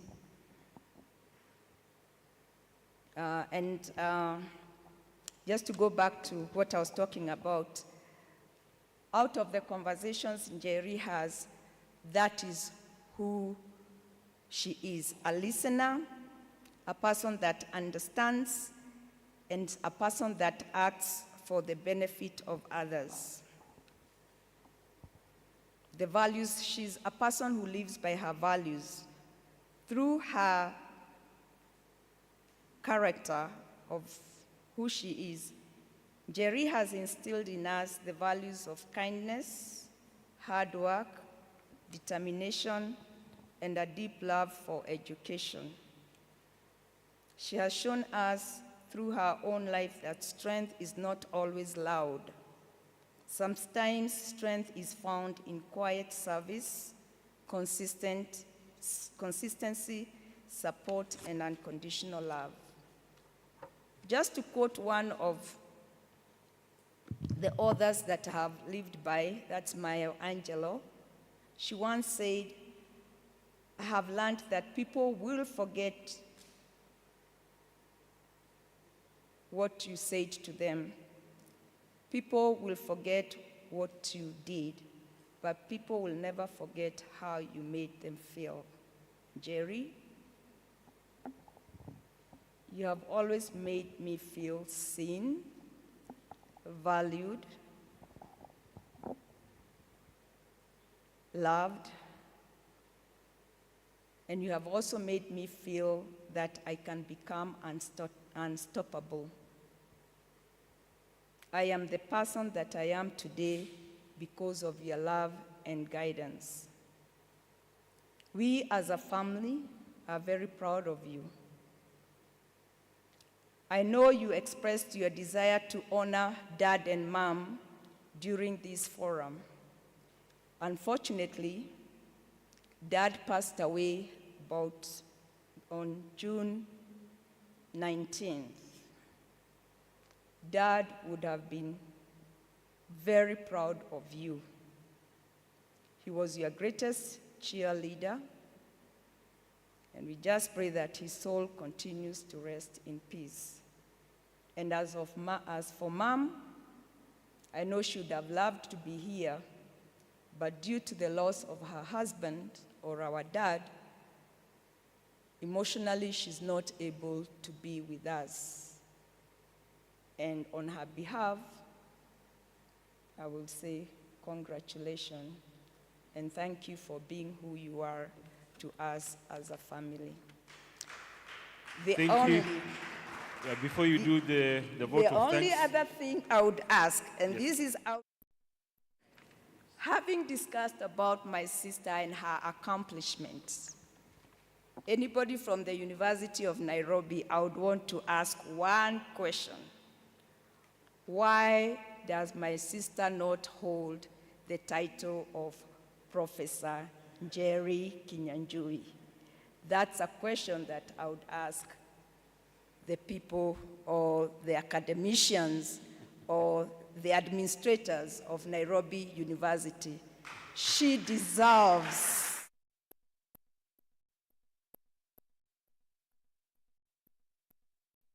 title. Thank you very much. Thank you, thank you.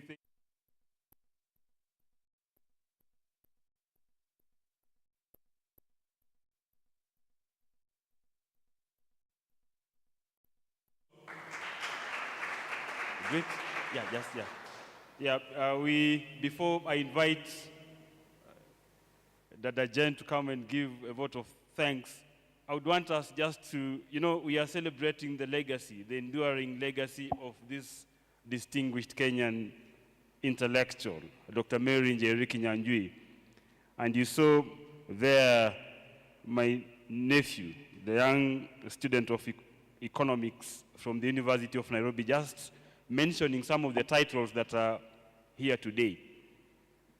Because this is the day that God made to celebrate this distinguished Kenyan. I want us, again, just to remind ourselves about her intellectual kernel by just teasing something from her latest book.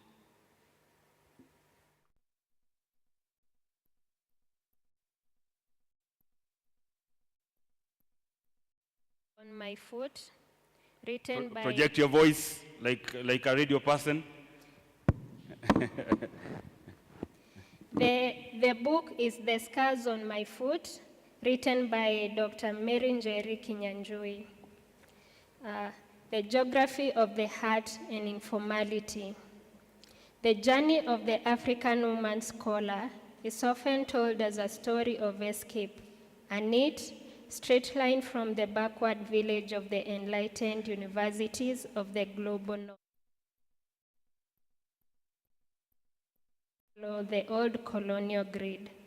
My intellectual roots are the red dust of Ngedo village, Gatundu North, where I first learned about logistics and space, not from a textbook, but by walking the ridges and valleys.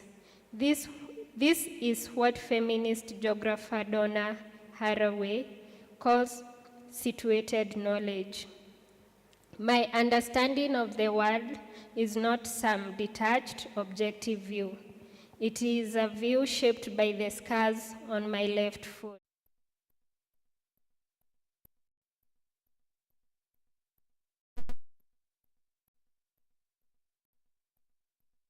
GIS map. In the world of Western, patriarchal academia, knowledge and care are often kept firmly apart. But my first dean was my mother, and my first university was our family compound. The syllabus there was the logic of social reproduction, that essential, often invisible work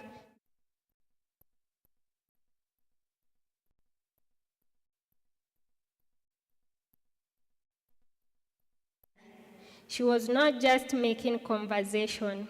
She was conducting a rigorous audit of our utu, our shared humanity. By placing the kitchen at the center of intellectual life, this work pushes back against what Spivak calls the epistemic violence of dismissing African domestic life as somehow pre-theoretical.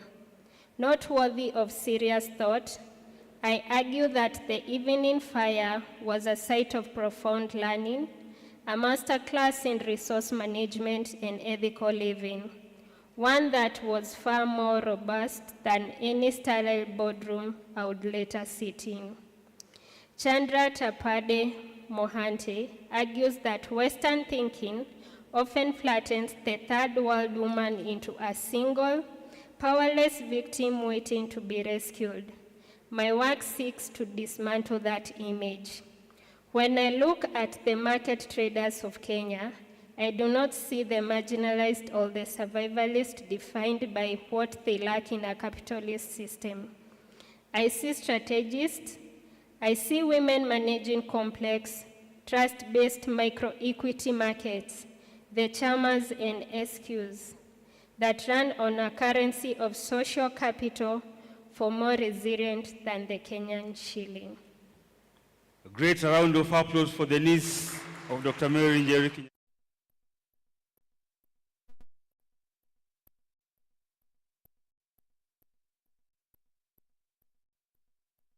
of listening, and she's a deep thinker. You heard that she's resilient, she's compassionate, she's kind, and she carries herself with unconditional love. That is what she emits, unconditional love. From the family perspective, she was the anchor. She's always been the anchor.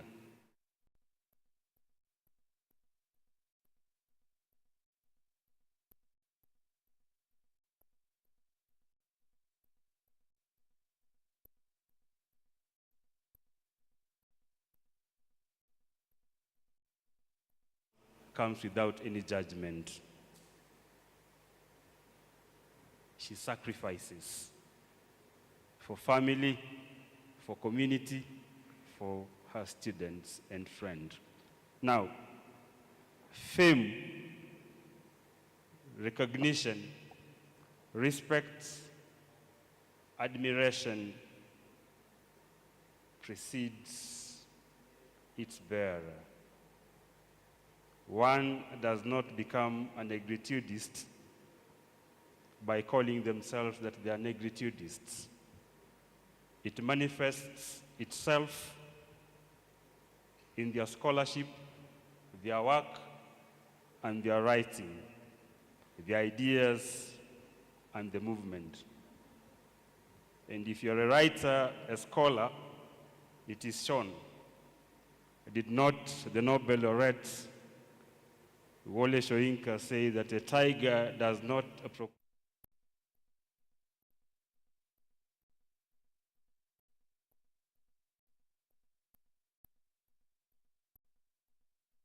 It manifests in her grace, her intellect, and the relationships that she's built with her family, students, and colleagues. And that is why we say that she's a great Kenyan, and that is why we are here to celebrate her.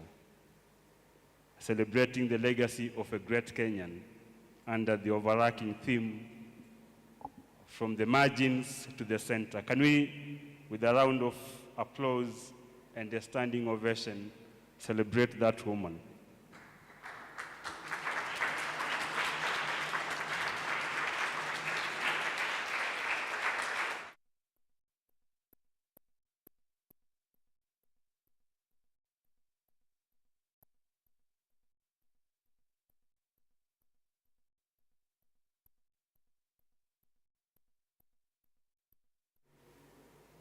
Richard Leakey, and he gave me the history.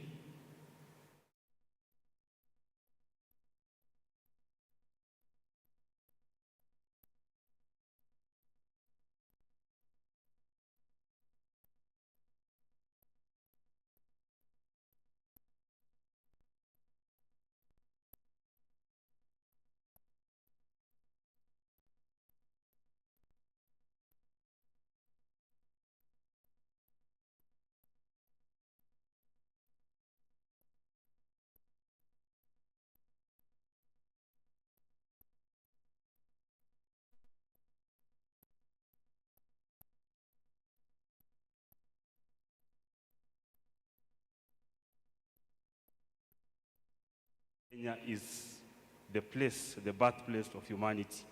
And Sheikh Anta Diop says that how did man leave the continent to go and populate the rest of the world? And he says that one of the paths was the Strait of Gibraltar. I was there in Morocco. So you stand on the shoulders of great scholars, your progenitors are scholars, and we are grateful that you also leave behind the next generation of writers and scholars, demonstrated by that gentleman who is just standing behind you. That is the gentleman that you mentored and educated. So thank you very much, Daktari.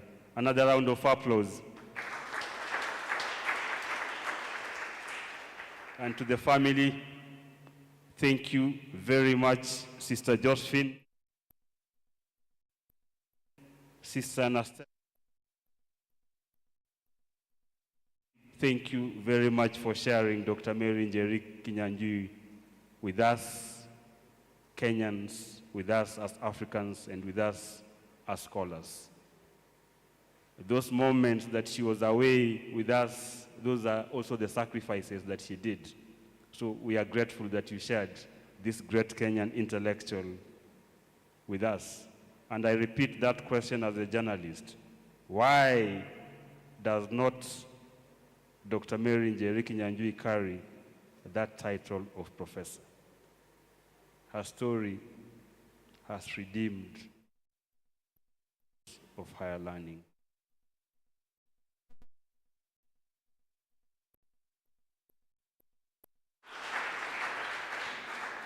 We give a vote of thanks.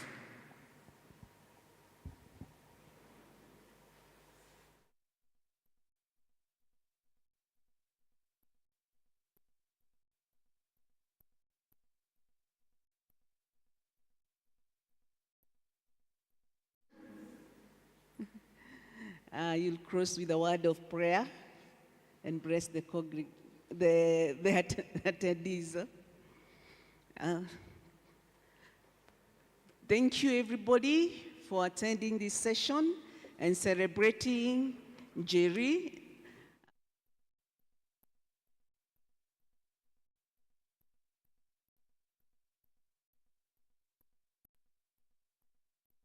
As Dr. Njeri.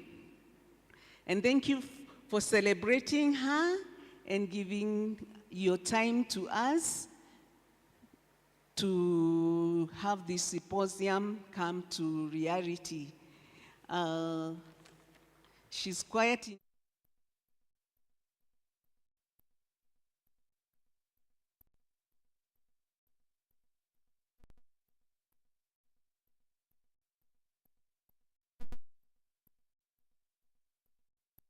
Testimony of that. She's very easy to handle and very accommodative. And having come to the end of the symposium, it is always necessary to give a vote of thanks because each one of us has been active to the symposium.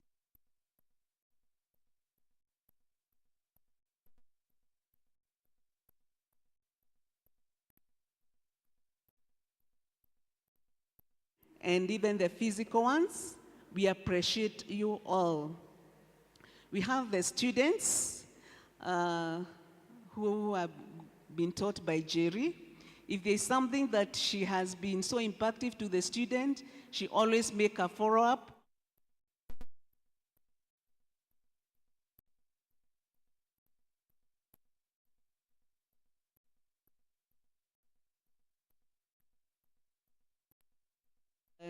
I think I know a list of the students that she still hangs out with, not just because she was a student, but they made an impact to their lives. We also have the peer, the local and international. Thank you for Anne and Kinyanjui for being longtime friends. I think I got to know you when I was a little young girl, still in school. We also have other friends who are local and international.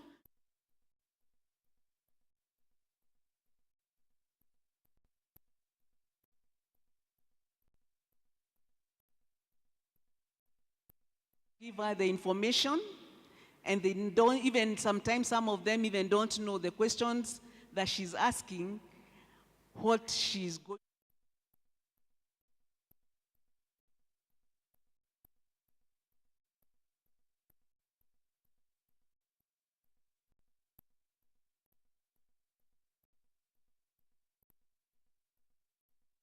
Use that knowledge to run their chamas. They are not just the merry-go-rounds, but they became some investment groups. That is also in the informal community who are part of her progress in writing the classmates. There are many. She still maintains the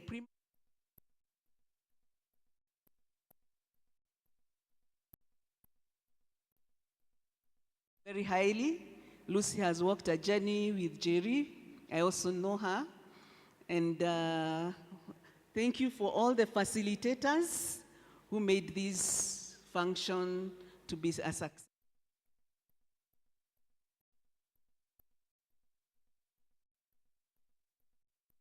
I think their surveys of a high notch.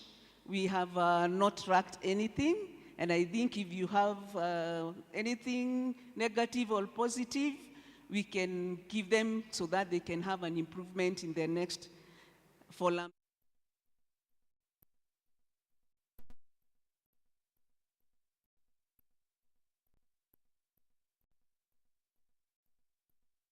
I have Jimmy who follows Jerry.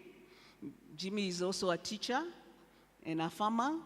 We also have Martin, who is also a farmer. And we also have Tony and two Red brothers. And there is also another sister, mother to Evelyn, who is in Nyandarua.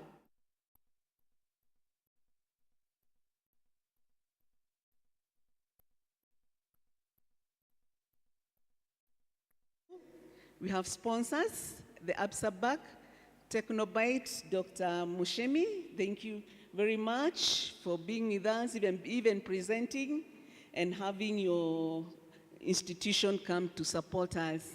We also have Dr. Ann Kamau from IDS. She was also a support. And Paul Gatonye, advocate. He was the person to give vote of thanks. He's also a family member.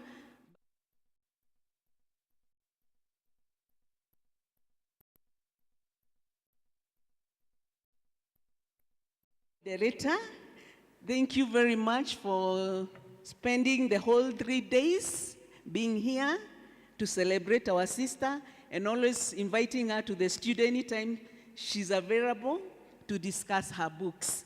I hope even the rest of the books that you have not discussed, you get her on.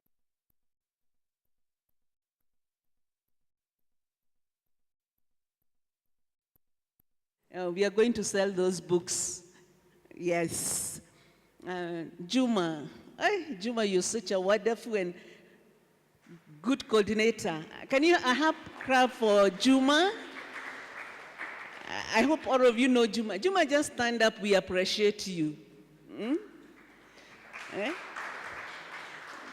Thank you for being the editor to Jerry, holding her hand. I know you have read many scripts. Very, very many.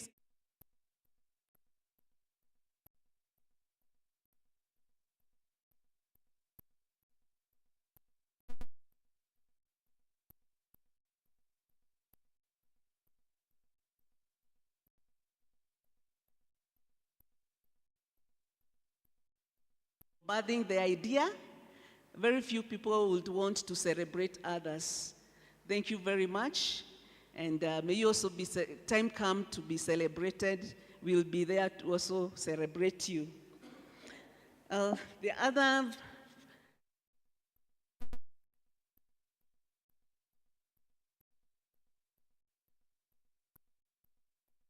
Angela, Gloria and Angela at the back there.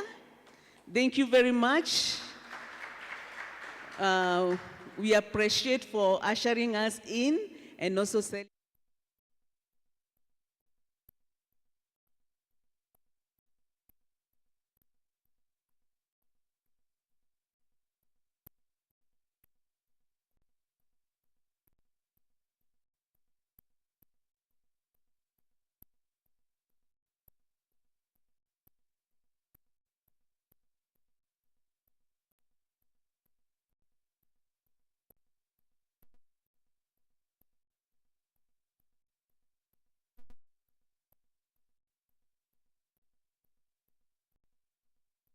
we call him Mato, but he's Martin Budhia.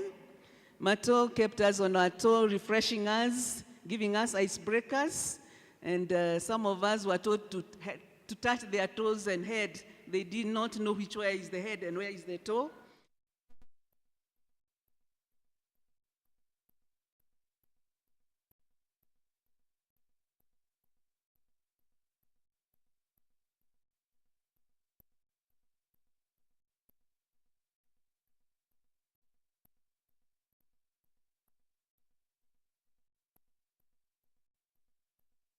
Please know we appreciate you.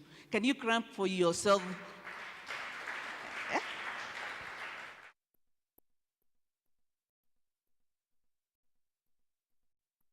Gerard is one of, hello Gerard. Gerard is one of a photographer. He has done so much record.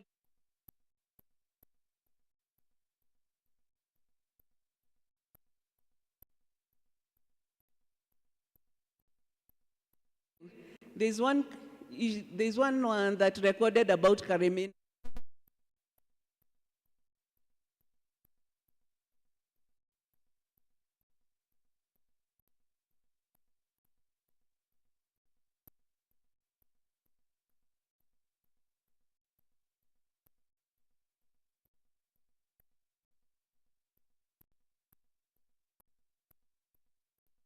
God bless you in all your endeavors. And that is all from the space of vote of thanks. And thank you very much. Before we end up, we leave for a cup of tea and they leave the hall. We can have a group photo with Daktari. Maybe Juma, you can have, will we fit all of us or we can, how will we do it? Yeah, we can do it.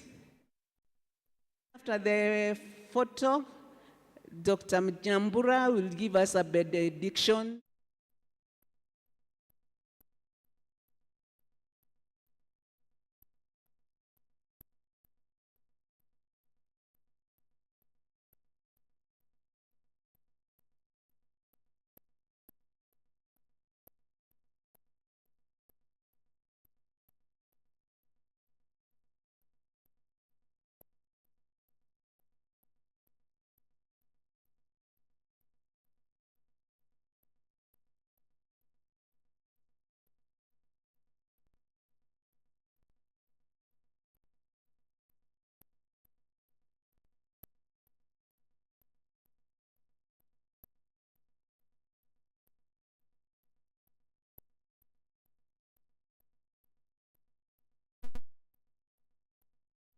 Dr. Nyambura Njoroge.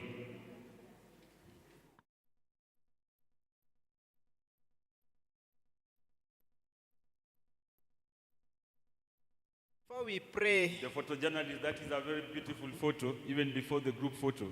Before we pray, can I be allowed to say a few things? Yes. Thank you. The 2 days I have been able to listen. You have said so many things, so many words to describe our sister Njeri. I would summarize who she is by saying she truly lives her faith, her African Christian. If you take all those words you are saying, humility, love, generosity, resilience, all of them, if you put all of them in one pot, I would describe that as a person who lives her faith. And I describe that faith as African Christian spirituality, especially because she's one person who goes so deep into living her life that she inherited from her grandparents, the villagers, her loving parents, what I would say truly a Gikoyo woman. And then she takes her Christian faith very seriously. And if you look at what Christian faith teaches us, it also incorporates all those values that you have named. So thank you very much, Njeri, for living your faith. The second thing I want to say, for all the books we have talked about here. And for some of those books you have bought or have read, I personally urge you to read this one book. If you don't read any other, please take time to read The Pace of Progress, A Journey Through Mental Health, Resilience, and Adaptation. We need to break the silence on mental health, what it is, how we experience it, how we live through it, and what it is. When mental health is absent in our lives, what it is doing to us as people who believe in Ubuntu. I will not say much from there, but please, if I'm taking away anything from this symposium, is one book that is life-giving. Life-giving. Please take time to listen to this book, and also because she's very savvy on YouTube, take time to listen to all that she has posted on YouTube, some of it in Gikuyu language, on mental health and well-being. Some of it is in English, but most of what I have listened to is in Gikuyu, and you will thank me after you have done that. That's my parting shot before we say a word of prayer. Thank you. Yeah, she calls me my sister. We met in a supermarket. I was introduced by my student, Meleki, and then before, I think the husband introduced himself as an engineer, and before even she was introduced, I had already told him that you are the engineers who left and we are suffering. So I'm sure she wondered, which woman is this talking to my husband directly? I don't know whether you remember. He remembers.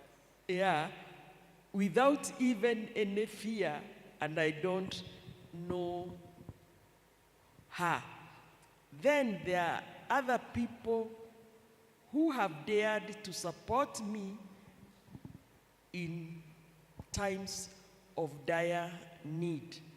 And that's why I wrote this book. It's a journey, it's a long journey.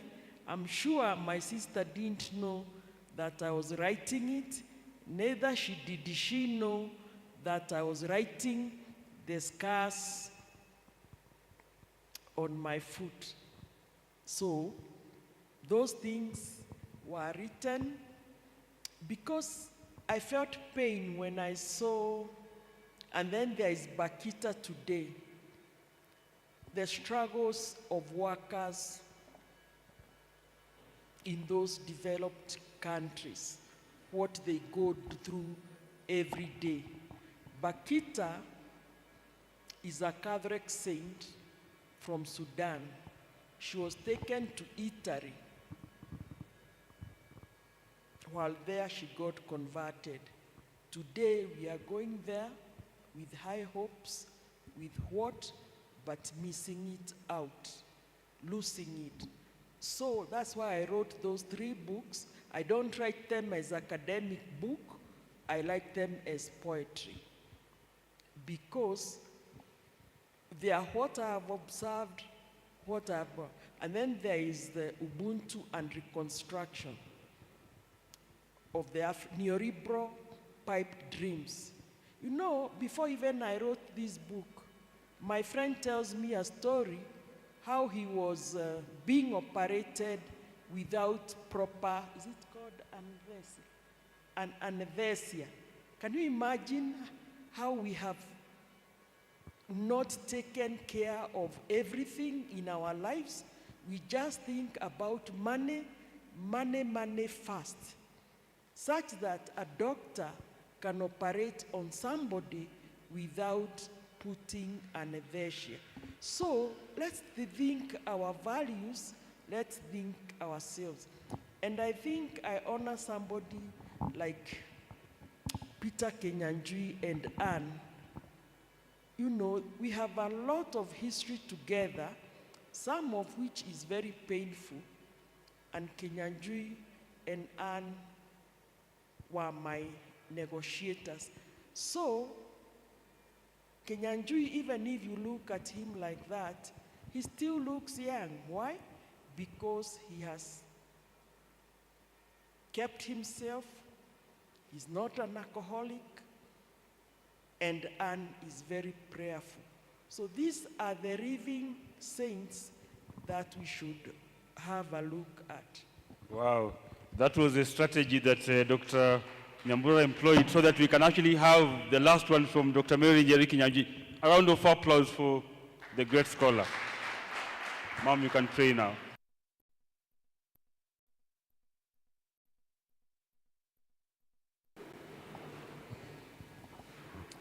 Our loving Creator,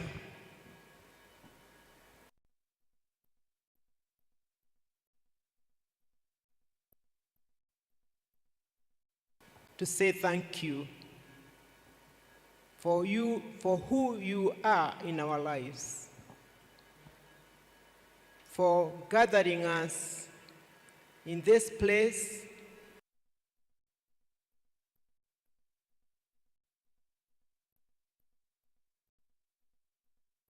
those who were able to join us virtually, and those who will follow these deliberations after they have been posted online.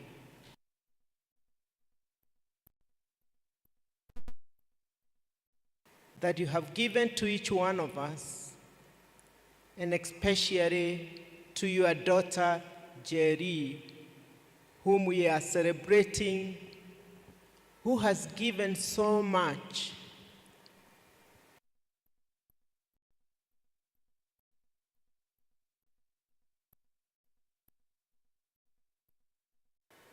God, in your own timing, you have allowed her to be in this place. As much as we would love to be able to give her the title professor, and as a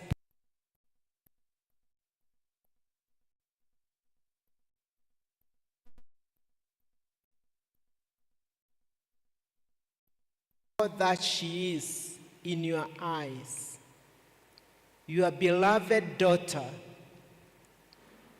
who has been fruitful, who has multiplied many times the gift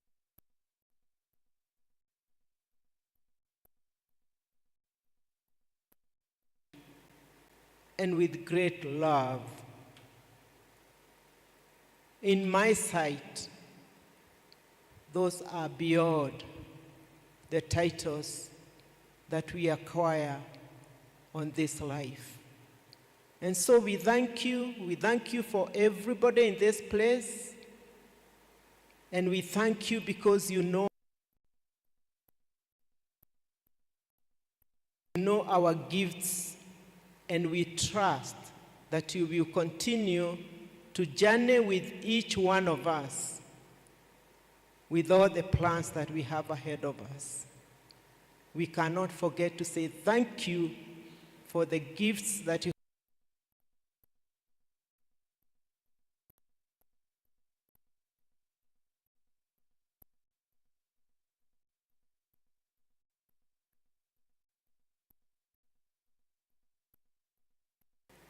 behind the scene.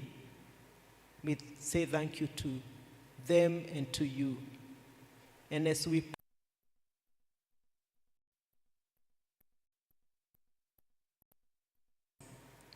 in the name of our Lord Jesus Christ, we pray. Amen.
You here, and Madam Njeri Kinyanjui. We started this journey of this event back February. Pay attention, please. Somebody is speaking. Okay. Yes, I'm saying we started preparing ourselves for this symposium from February this year. And I'm very grateful to have hosted you here. I'm looking forward to have you again and again. We love visitors, and we encourage you to give us your feedback. It is very important to us to keep us moving and serving you better and better in the future. Karibuni sana next time. Asante. Thank you. Thank you for your warm welcome, Bwana Stephen. We have enjoyed your services here, and any comments, we shall be in touch with you. But so far, so good. Thank you.